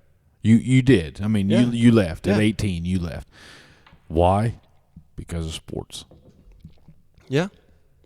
For real. Yeah. I mean, I wanted to go play, and I had always not wanted that you went to go that away. far, right? But you went far enough. Right. 4 hours. I mean, it's far. I mean, you that's just not like a casual drive. I went to home. Hocking, lived in Athens. I always said I could either be 40 minutes or 40 days or 40 weeks away. Yeah. I mean, it's true though. It really is true. Like, especially in Athens, you could do that over there pretty easy. You yeah. get lost over there. But you went, you went to Kent State and I mean, that was just far enough. That was about 2 hours, probably outside of the comfort zone back then. Yeah. I mean, it like I said, it's long enough to not just be a trip home. Like, it's like a production. You got to pack and and you had to think for yourself. Yeah. A lot. Yeah. And you didn't go well early out, but I mean, you figured it out, right? Yeah. So you had to make new friends, and what an experience that was. Making new friends, living on your own, playing baseball, juggling school, meeting people. Yeah. Meeting. Did you meet your girl in? So I actually didn't meet her there. I met her in Columbus, but we were about 4 years apart. So I was there at the same time. Like, you get an older woman, huh? No, she's younger. Attaboy. Yeah. No, I got a younger one too. Yeah. But no, we actually. See how I just did that? See that? Yeah. I'll pop a collar to Mindy. I outdid myself on that one. Everybody thought I was going to marry Biggie. No, I mean, yeah, I mean, I met in Columbus, but it was because we linked through Kent State. It was actually on a dating app, believe it or not. Like, we had that a lot, but the thing is, we knew a lot of people. Hell has froze over, ladies and gentlemen. Jared Humphreys is with the dating apps. Oh my Lord! Did you meet her on Tinder? Plenty of fish. No, it was Hinge. It was Hinge. Well, Hinge. I didn't even hear that. Yeah, it's what classy. Kind of secret shit is that? Hinge? You got to get to some civil. No, I'm kidding. What is Hinge? It's just so it actually matches you together. It matches you based on mutual acquaintances. So we had a lot of mutual acquaintances, and that's just kind of where we kicked it off. Well, you like that son of a bitch, so you got to be. I mean, is that how it is? I mean, yeah. I mean, it's the same I hope situation. To God, like nobody ever gets connected on Hinge because of me. You like Pudge? Oh wait, sweet Jesus, you're the only one. I see here on my Facebook we have one friend in common. Pudge? What? See ya. Have a go. No, but seriously, I mean, we hit it off right away. That's great. Yeah, I used the real smooth pickup line of "Hey." I had it from Hey, man. No, but seriously, we met and we had a lot of things in common. We knew, obviously Kent State, but you knew 4 people. But what I wanted to say about that is, like, being on the baseball team, it's like I immediately had like 50 friends. Yeah, right? and even if it's like some of these people I don't want to hang out with, like, we're going out tonight. Yeah, at least you like didn't a know few of the guys, have become you really had good you friends. had a social induction. Yeah, I mean, it's kind of like a frat or like some, I liken it to, like, I mean, definitely not like a frat. Like, were you in a frat? Let's make that. Were you in no, a frat? I was going to say, Jesus. Well, I want to make that. No, I'm kidding. But it's like that same, like, group of friends, and it's like, so that's who I hung out with, you know. So, but I definitely, I did branch out and like meet other people, and still. And that's the cool thing is, like, you never know who you're going to run into or what opportunity you're going to get. So that's why I feel like getting out of Jackson was the right thing for me. Even if it's like I didn't, find this $1 million opportunity, whatever. It's just like I can always come back here and know, like, I can walk in the pub on a Friday night and I'm going to know a few people. Sure. And it's like that's good to know that. Yeah. But it's also good to know, like, I can go to the bar down the street and not know anyone and just hang out with my girlfriend and I. Yeah. Yeah. But that just goes back to that point of, like, what do you want? Like, and right now I'm just trying to get out. Like, I had no idea what California was going to be like. Oh, I'm sure. Like we talked about, I thought it was going to be sunny and beaches, and I'm like, shit, I got to take a jacket everywhere. Yeah. Like, after 6, 7 o'clock, it's 45, 50 degrees. Like, really? It drops down. All year round? Yeah. It's because that water, man. That water's so cold. Man. It's freezing. You got to wear a what do they call that? Bodysuit. A parka? No. You do need a part. It's weird. It's like I said. It was really weird getting there, and it was so cloudy all the time because just right off the bay. So, like, if you go like 5 miles in, it does get 90. Damn. Sorry. No. Sorry, you said boring. No, you ready to go? I coughed. All right, let's see, Wow. Gee, now, have you met people there? Yeah, I mean, through my girlfriend mostly. I mean, she's the. Are they transplants like you, or are they locals? Yeah, I mean, I actually, one of our group of friends are from. They went to Ohio State. Like, it's just so weird. Like, they knew someone that we knew, and so we, they went to Yosemite with us, and then, other people we just meet organically or whatever. Mm-hmm. Like I said, I'm more of I'll stay at home and hang out, and my girlfriend's like, no, we got to get out and do something. So like, whenever you guys down here, you go out to the bars and you go out, like, let's say that you're 35 and got a girlfriend and living in Jackson. You're going to go out and your goal, you're going to do the crawl, you're going to hit all the places out there. What's a Friday night? Does he want to know? Does he really? No, I got up early today. I got up at like 5:30 this morning. I got up at like 5. I mean, it's like, man, it's almost 10. I literally slept all day. I can go. I'm good for another few hours. Oh, me too. That's the thing. Is like, you don't know, right? I mean, you usually. I mean, so you go to Joshua Tree.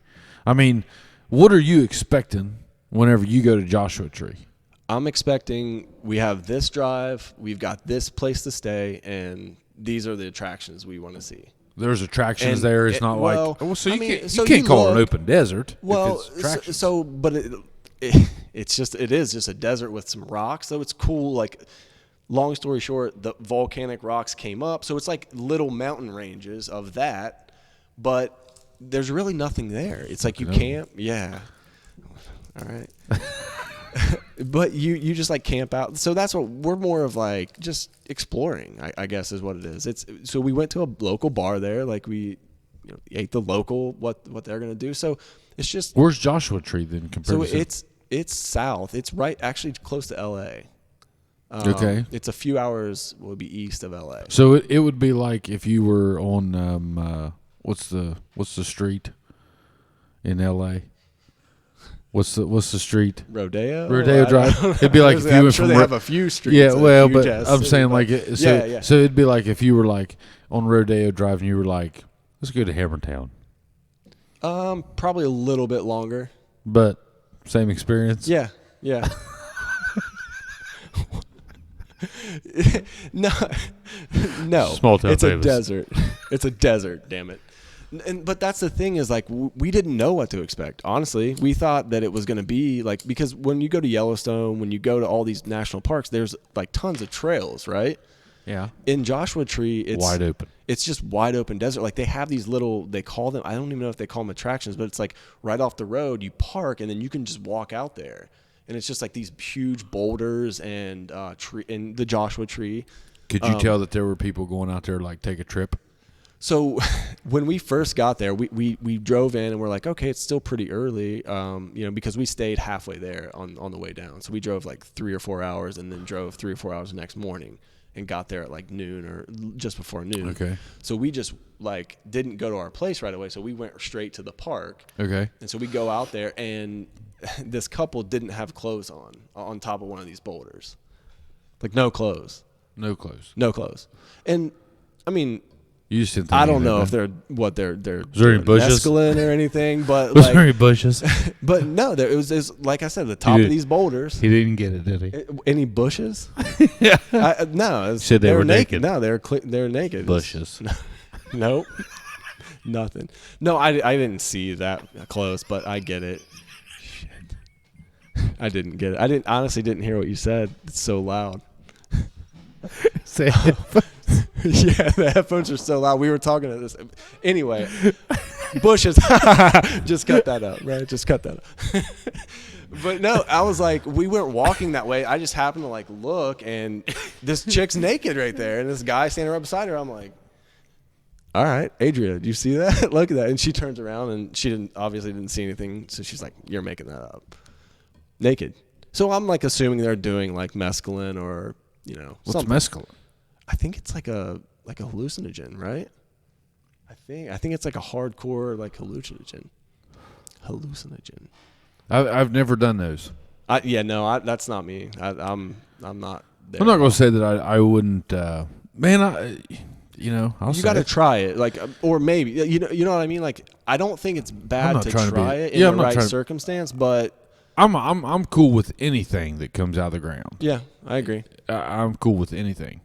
I am not a big fan of. I've watched just too many good people die, and I don't mean that they didn't have something that would have killed them, and I don't mean this against doctors, but I've just watched too many things happen that I think are man-made produced. No, I completely agree. Well, you and I, and Chad's kind of not in this box to an extent. He is in an extent, but you and I are very familiar with this. Like, we grew up in the time period of like chemical drugs, and it started right around my age, right around about my senior year. Like, you heard about people doing like ecstasy and like, they might take a couple Vicodins but excuse me, but like that, and I saw that take it, especially in Appalachia, Ohio. I saw that take just a hard right and just I'm right there with you. Yeah. I just I always felt like if they were still just like doing it for the experience, like they probably wouldn't have went down the path that they did. Or and that's the thing.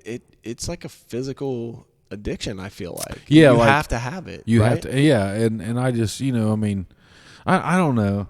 I've only done those like if I got hurt and I needed to take them like after surgery and with pain. Like I don't. That's not an experience that I think is fun to just like go out and hang out or just like at home. No, like that it's kind of like smoking for me. It makes me sick. Like it I don't like the way I feel whenever I'm doing. Like, I can't even tell you because like I've never done it. Like, never done the man-made stuff as far as like pills or anything. Like, just wasn't in my DNA. So you never gotten like an injury and had to do them? Nope, didn't do them. Because that's how most people get into them, right? One time, I did cut my finger off, and they gave me a bunch of Vicodins. Cut that one off, or that one right there. And did they put? Wait, they put it back on. Skipping over this. Nope, they put it back on. on. A cool story. That was how big of it? I was at Meridian, a good year. Yeah. And what happened was this finger right here, and clean off, right below the nail. They just sewed it right back on. I put you're gonna think this is stupid. So this happens at Meridian. It was a dumpster. You had to flip a hatch, and the dumpster rolled over. It was frozen. It was freezing outside, and it was frozen. And I'm up here, and I'm beating on the bottom of the dumpster trying to get to roll forward and dump. And didn't know it, but my finger was up there. So when the dumpster rolls forward, it rolls off. It cuts off the top of that finger. So I looked down, and I saw the glove. I was wearing gloves because it was freezing, and it was just red. Yeah. Okay. So I, didn't take my glove off, go into the maintenance shop, pull off my glove. There's my finger. Okay. Whenever I go in there, and they was like, they said, wait. So you pulled it out, and the tip just literally didn't come out. It was in my glove. So hell yeah. There went my tip, and I put that back on my finger, and Brian Swaney duct taped that thing or electrical taped it back on. He said, "Bud, we gotta get you to the hospital." So I get to Holzer. I drove myself. Holzer starts putting epidural in my finger, like right here in a shot, and it was whenever they were giving me the shot, it starts squirting out the end of my finger. It was a mess. Oh. But I remember it was Thanksgiving. It was like the week before Thanksgiving because I didn't go out Thanksgiving Eve. I was 24, 23. Why? I was 23. Wait, you didn't go out because of your finger? Yeah, it hurt so bad. I thought you meant before. You knew that. I was planning on going Thanksgiving out, Eve, but I was like, in nope. Jackson, you have to. I just had to sit on the couch with my hand up in the air so the blood didn't make it pulsate. Yeah, it wasn't just, like And I remember that year I didn't go out on Thanksgiving Eve. The 1 year. One year, and but yeah, but they gave me Vicodin for that. I didn't take them. I was so scared of that stuff. Yeah. Like I was just like, no, I don't even want that. Like it's not my thing. But I was a country bumpkin. That was against the code. I never really. So like I said, I didn't like the feeling, so I never did it. I mean, but when I had like ACL surgery for the first few days after, like that shit's painful. Oh, that was fuck. I would. Yeah, that was painful. Yeah, I don't know how. I mean. Just lay on the couch for a few days, take a couple of those, you're good, and then get back. But that's the thing is like some people can't do that. Like once they get a couple of those, they just need they need them. And but out there it's not like that though. No, out there it's more about like, hey, we're going to go take a drug trip. Yeah. Well, I've never experienced that, but I'm assuming that's what it is. Like, I mean, if you're naked on top of a boulder, that's why you're going to Joshua I doubt Tree. that's on some tea. And that's what I was talking to my girlfriend on the way back. I'm like, I mean, that was cool, but those weren't like. What do you think? Like, yeah, it was a desert. You think they drank 3 baby buds? It's just like strip them off. Let's get on a boulder. Well, very nice. I mean, show your bush, baby. No, here's a course. Yeah, they did that. It's not. It was cool to experience, but yeah, I don't think it's like you'd have to do something like that or have a party out there or something. I think that's the Coachella area. I'm not sure on that. What the hell is Coachella? I think it's just a festival, a music festival, but basically same thing. Like, okay. What you were talking about? A lot of bush, a lot of. You were talking about a lot of bush. Over the shoulder boulder holder. No, but I mean, it was cool. It's good to say. Like, I don't know. I was expecting more of it, and it was a desert with some trees. I mean, Jim Morrison was out there. Yeah, I mean, I think Jimi Hendrix went out there. I think Clapton went out there. I mean, you're talking about some guys that made a lot of their best music whenever they were highly induced you with don't drugs. Want to hear any music I'm trying to make. So well, so maybe you might like it out there. Who knows? Well, but I'm saying like they would go out there and they would take a trip. Yeah. Like, and I don't know what a trip is. I might one of these days. I'm not against it. But you don't know what a trip is. I mean, I don't. Yeah.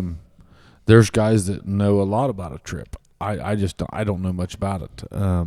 Yeah, I'm the same. I'm not. I don't. I've read about it. See. For me, I don't think I would want to be that out of control.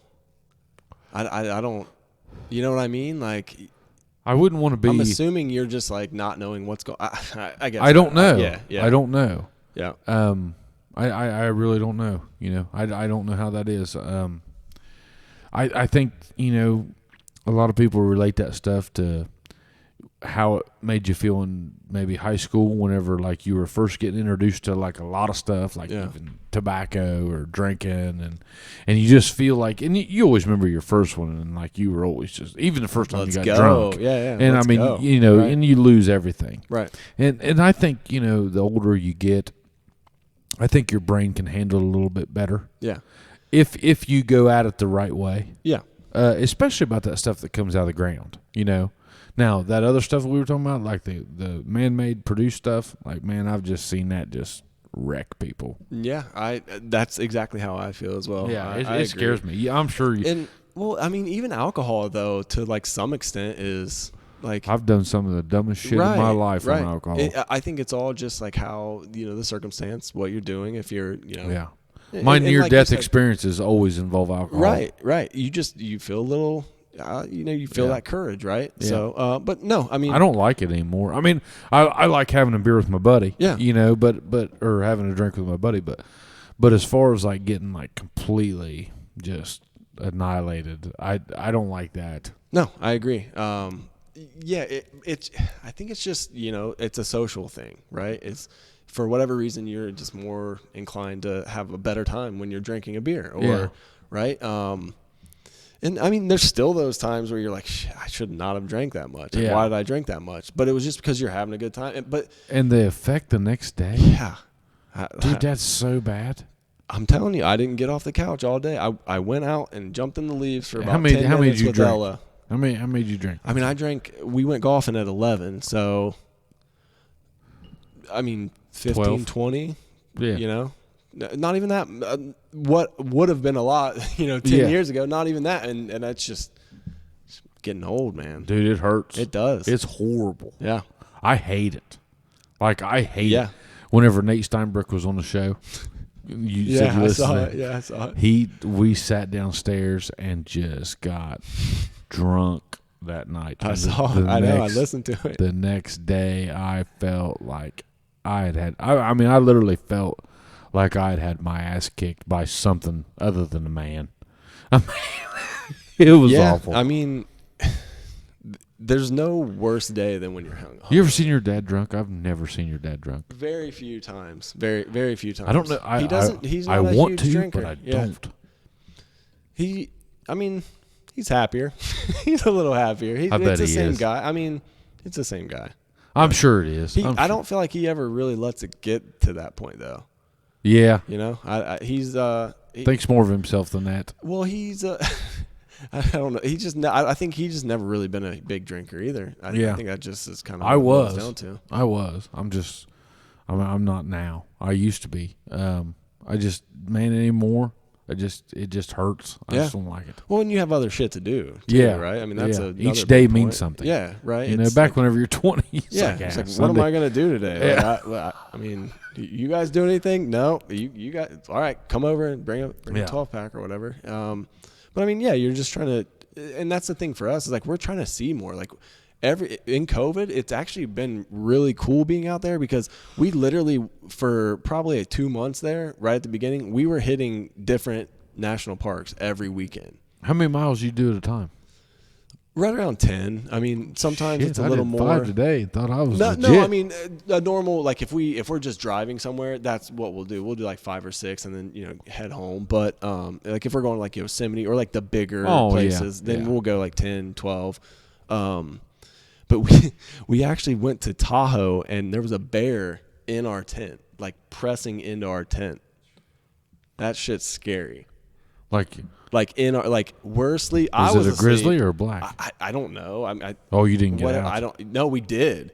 So, long story short. Oh, you got to tell me. Our dog, I want to hear the start. Okay, I want to hear the start of this. So 4th of July weekend. We're going of this year. Of this year. Yeah, okay. We're not doing anything. COVID. We're like, everything's down. But last minute, we're like, let's go to Tahoe. No campsites open. Nothing. That one went done wrong. Get you a sip. There you go. 4th of July weekend. Yeah. So no campsites open. We're like, let's just go. We find an Airbnb, a little motel. We stay in the motel. The next few nights, we're like, we'll just camp out. It's a national forest, so you can camp out anywhere on national property. So we're like, okay, there's a beach here, the road here, and then we're probably like 100 yards into the woods right there. We're like, oh, this is a perfect spot. There's a campground between the beach and the, and where Passes we're at. Through. Yeah. So we're going to do here. So we put our food like 100 yards that way. Our cars, 100, so bears. So that they didn't, in California. Yeah.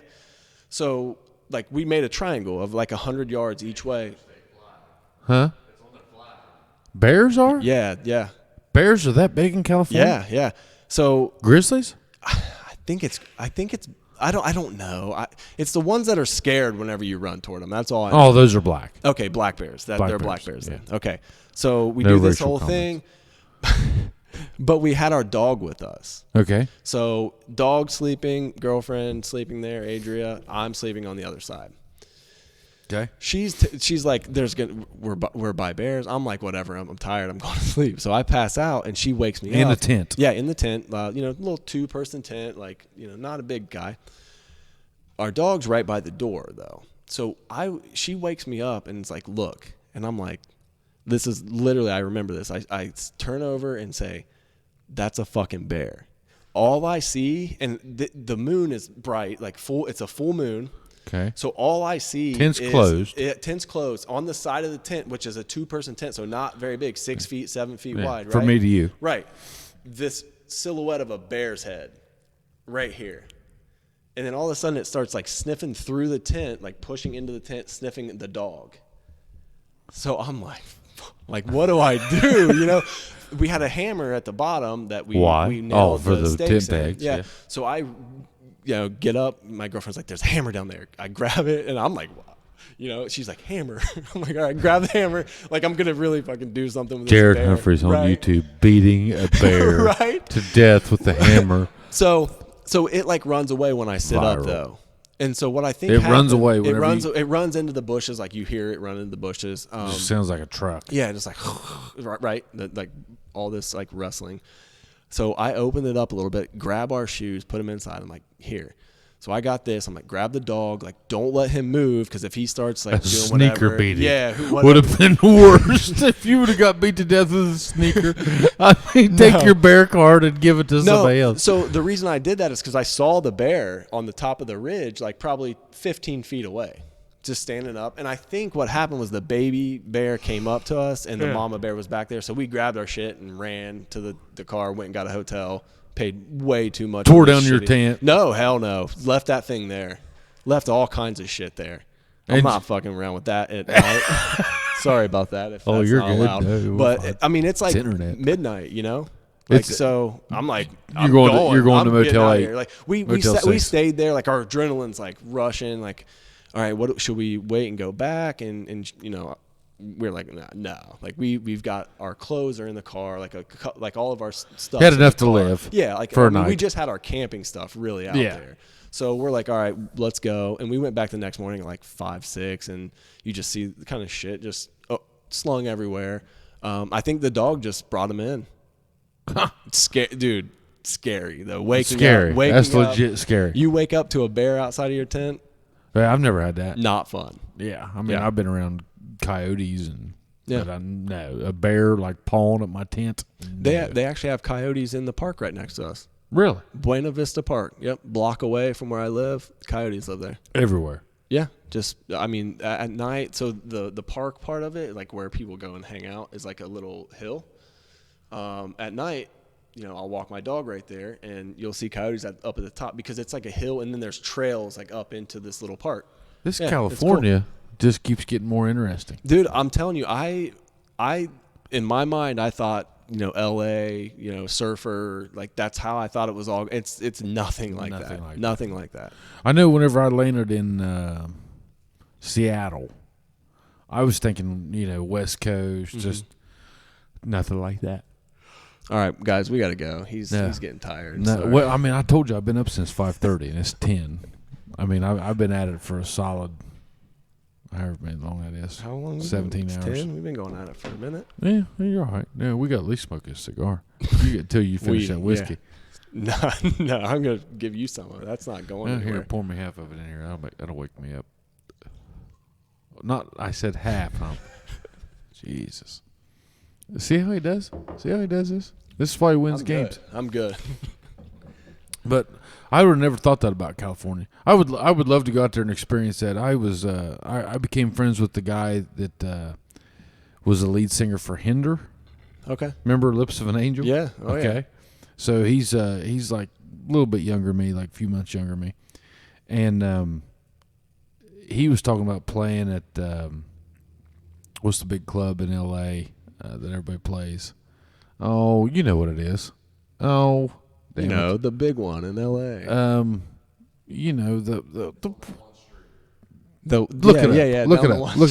Look it up. It's where everybody goes. It's the big.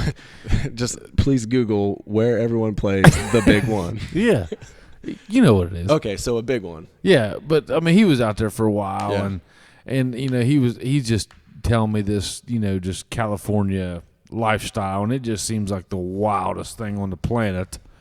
Yeah, I mean, I feel like what the hell's the name of it? It's where the Beach Boys used to play. It's been there for 70 years, whatever it is. Hollywood Bowl? No, oh God, no, Tyler. No, you got to get better with your Google. What is that? Oh, it's right on the tip of my tongue.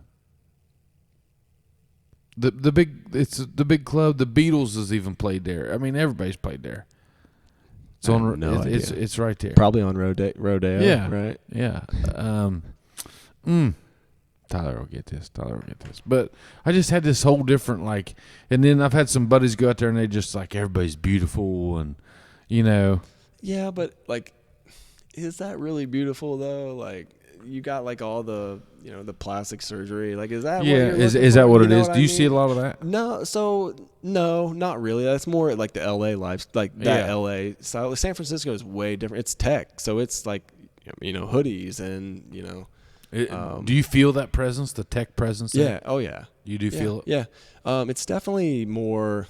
I don't I know hipsters the new word. It's like that. It's more trendy. Yeah. That type of thing. Yeah. Yeah. I've just kind of had my fill of that. Yeah, but it's really cool. Like I said, to be you don't know what bar you're going to today. Or the reason why you can literally go. You're in a 7x7 mile area, and you can go to a different bar everywhere. Yeah, and that we really were the live music is really big there. A lot of not just bars, but just a lot of venues. What style of music? Everything. It's literally everything. Can you go hear rap? See, that's the thing is I don't know because everything got shut down. Yeah. But all of our friends out there are just wait till it opens back up. And that's what we like to do. We like to go see live music and that kind of atmosphere, not just go to the bar and hang out. Whiskey a Go-Go. The whiskey a Go-Go. That's what it is. Have you ever heard of this? You two hermits. Must be you guys don't must even be know. before Y2K. The Whiskey a Go-Go, that was the Doors' bar? Yeah. Oh my, are you kidding me? It's pre-Y2K. Yeah, I mean, my guy, he was born in '86. Jesus, God, he's young. No, it's funny. I'm a big Whiskey a Go-Go. That's what it is. I'm a big fan of the Eagles, Seeger. They went to Joshua Tree. The Eagles did. You ever watch the documentary and they talk about the trip they did at Joshua Tree? Yeah, and I mean, yeah. They did peyote, didn't they? Is that what they did? I don't know. I couldn't tell you. I think it was peyote. See, I'm one of these people that watch documentaries and then forget it the next day. It's I retain some information, just the useless information. Yeah, I know, just man. The stuff that really isn't. You probably don't even have cable. I don't have cable now. I just Netflix and all that. So I just made that move myself. Yeah, it changed my life. I got the internet out in the country. So you didn't have you didn't have any internet out there, None. No hotspots or anything. Well, like I had my cell phone hotspot. Okay. I mean that's really what you need, right? To watch a Netflix? But not on there, but you ever try to watch a Netflix special? Did somebody calls? It's dial up. Mom, get off the phone. It's what? Why? You silly You didn't need that call. I'm on ICQ right now. God, I was watching. I was right there. I was bought in. The chew was just right. You called. But no, wait. So what did you didn't have any cable or anything out there? Nothing. It's 2020, Punch. Listen, man. What? I've tried. All right. What? No satellite or anything? Well, you could try watching a YouTube video on a satellite internet. Well, I'm pretty sure that's what my parents have, and it's not good. Oh, it's horrible. Yeah. I couldn't watch a YouTube video, and it would buff. That's crazy. Buffering. That's really crazy to me. I'm with you. It was horrible. At Evan Williamson. That's a Kentucky bourbon. You got a lot to go there. Man. That's Kentucky straight bourbon right there. I like it. I like it. Do you have much bourbon out there? So, I'm not a. If you go to a bar, what do you drink? I mean, it just depends. What's the bar known for? There's this place that's known for their cocktails. So I'll get I like a Manhattan. I'm not someone that just drinks something straight. Like I said, I'm not a huge drinker, so I don't love liquor or bourbon. It's not I'm just gonna be what's this? Oh, this is a You know what I mean? You're just gonna drink whatever's good. Yeah, whatever they got there. I mean, beer. You like beer? Yeah, I don't love it. I like it. I don't love it. You like IPAs? So I'm more of a sour guy. I saw you guys were talking about the sours. Reynolds hates sours. Reynolds doesn't like them. I like sours. But it's back to the, like, does it taste right? Like a good IPA, like it's like hoppy and tastes like you're chewing the hops. The right? leaf. I'm not trying to do that. Like I'm trying to drink it. Man. Like I want it to taste good. You know what I mean? Like, yeah. But yeah, I mean, there's a lot of people like the hoppier the better, and I'm like, if I wanted broccoli. But give me about a shot or 2 shots, and then I can drink Evan Williams. You know, I think it's pretty good, don't you? It's growing on me. My girlfriend is a huge bourbon. She's like a bourbon snob. Like she loves it. She has. Does that ever like she's take your masculinity? Don't be doing shots of that. That's like my. No, not at all. Yeah. Does it ruin? Asshole.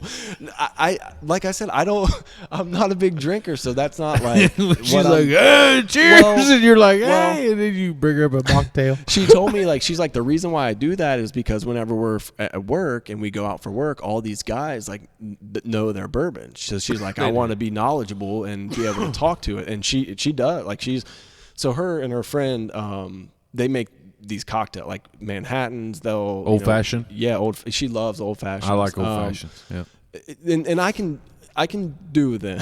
Like after the first one, the second one tastes a lot better. Well, you have to know what you're drinking, right? You have to, right? Yeah. But I like this is. I'm like. Yeah, he's wolfed as many down as I have. This is a drinking show. You have to drink when you're here. It's not. Hell, I was drinking coffee the last 30 days. This is the first time I've even drank. It's called the Chubby Bartenders. I know. You gotta drink. I know. I don't even know where that came from. I was like, the first video was the Bush Latte video. Yeah. That was so stupid. And I was like, what we gonna call ourselves? I was like, oh, Chubby Bartenders? I don't know. It's good. I mean, it's good. Especially like being in the bar, you're in the bar, so it fits. Yeah. Bar's fun. I tell you what, man. The bar's fun. It's kept me like kind of in the game as far as like entertainment and all that stuff. You still playing a lot or no? No, I never play at all. Really? You just don't have time, or you just don't? No. Well, I'd love to do it. I get the itch to go play. You just drink too much whenever you do. No. I don't even really drink when I play. Yeah. I'm the guy that I like to entertain a crowd. Yeah. I get, you know how you like to play on Friday nights? I get that same feeling whenever I'm standing there in front of 100 people or even 20 people. I get that same feeling. I bought a guitar earlier this year. How'd that go? Well, I broke the string tuning it, and I haven't got it fixed since. Well, that's about 4 months going on. I bought Learn to Play Guitar Volume 1 on DVD in 2003. So I've been at it 17 years, and I'm not a good guitar player at all. Yeah.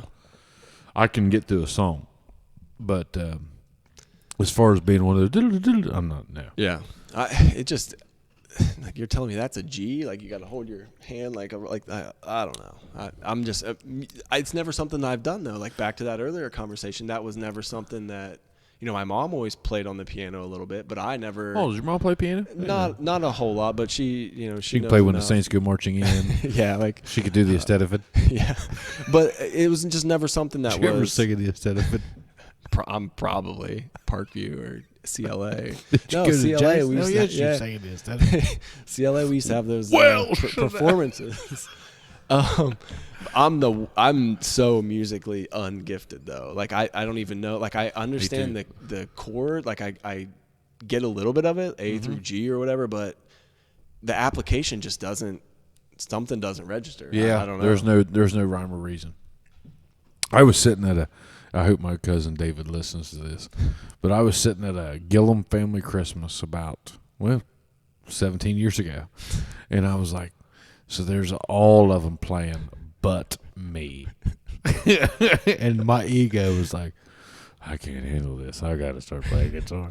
So you got pressured into it by your family. Yeah, and I was like, I got to do this. So I bought Learn to Play Guitar Volume 1, and I swear to God, the next, within 6 months, crazy story. You know how I am. I just meet people. Because, so this guy that I work with, at the time, I'm living in Athens. I'm over at OU, going to Hocking, living at OU. So I told him, I was like, hey, man, I just bought a guitar. And he was like, oh, I play a little bit, He's like, so we start. That's not even a good, like, that's not even an accurate assessment of what this guy could do. Like, and he said I play a little bit. So we start singing at work. Okay, we're just singing, doing our job. I'm on this basically assembly line type work. We're just singing. Whatever comes on the radio at the time, we're just singing along and having a good time. Just getting through the 8 hours. And so I told him, I was like, yeah, I got a few chords down, G, C, and D. I had like 3 chords down. He was like, bring your guitar, come out to band practice. He's like, we'll put you singing backups. I said, okay, that sounds fun. So I drive like 45 minutes out in the middle of nowhere, okay, out into this barn, and we practiced for a week. And they was like, we got a show on Saturday. And I was like, and they said, you want to come and you can sing backups? And I was like, yeah, let's do it. Well, I didn't know. You know where that show was? What was the place called? Hey, Tyler doesn't even know this story. No, what? We were opening at Peden Stadium for Travis Tritt. What? Yes. I'm 7 days into the music business.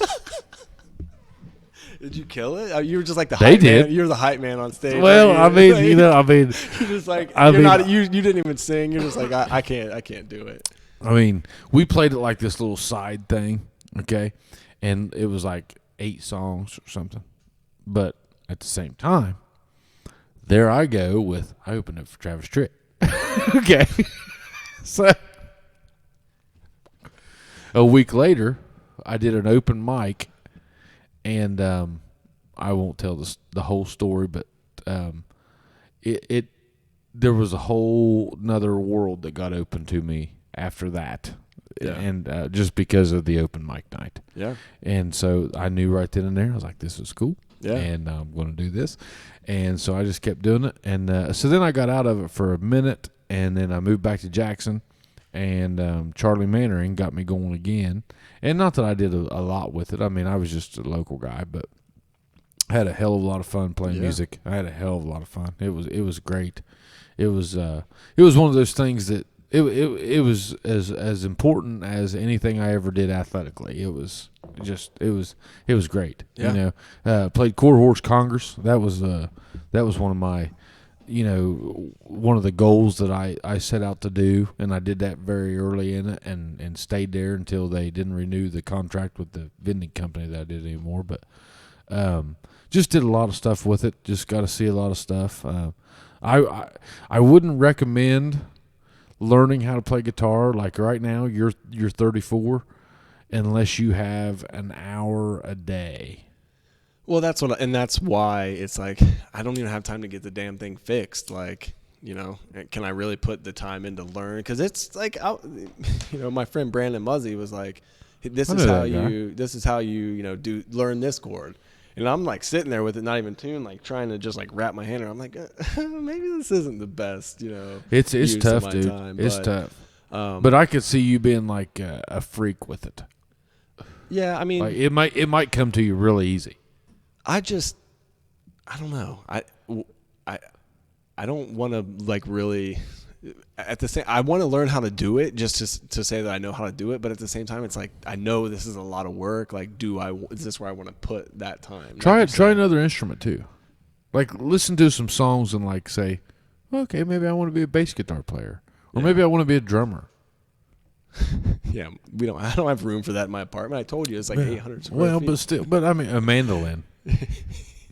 They're small. Yeah. No, I'll get the guitar fixed and try that out, and we'll see where it goes. Like I said, I'm so like. We used to see YouTube videos of him jumping out of a pool. Next thing you know, it's going to be him playing guitar with Pudge. Yeah. Back up. I'll gladly have you do that. When you want, let's book a show. No. I can't sing. I don't know how to play an instrument. What am I going to do? That was one of the first YouTube videos I ever saw. Was you jumping out of a pool. And you're like, yeah, I know. After it was up for like a month, I finally watched it on there, and I'm like, why did I post this to YouTube? It was in Florida. I moved to Florida for like a few months right when I graduated college, and it was in Florida. Oh, you'd already graduated? Yeah. So you did that in your older years? No, it was like right after. I don't know if I was visiting my girlfriend at the time. One of the only, I've never seen anybody else do that. You jumped out of a 3-foot pool and landed on your feet. Jumped with no hands. You heard the expression afterwards. I was just as surprised as you are. Like, shit, they were like, I remember like at the office that day, they were like, "Did you see Humphreys jump out of that pool?" I was like, "No." I was like, "Was there a pool party?" Who's having a pool party? They were like, "It's on YouTube." And I was like, "Oh, what's that?"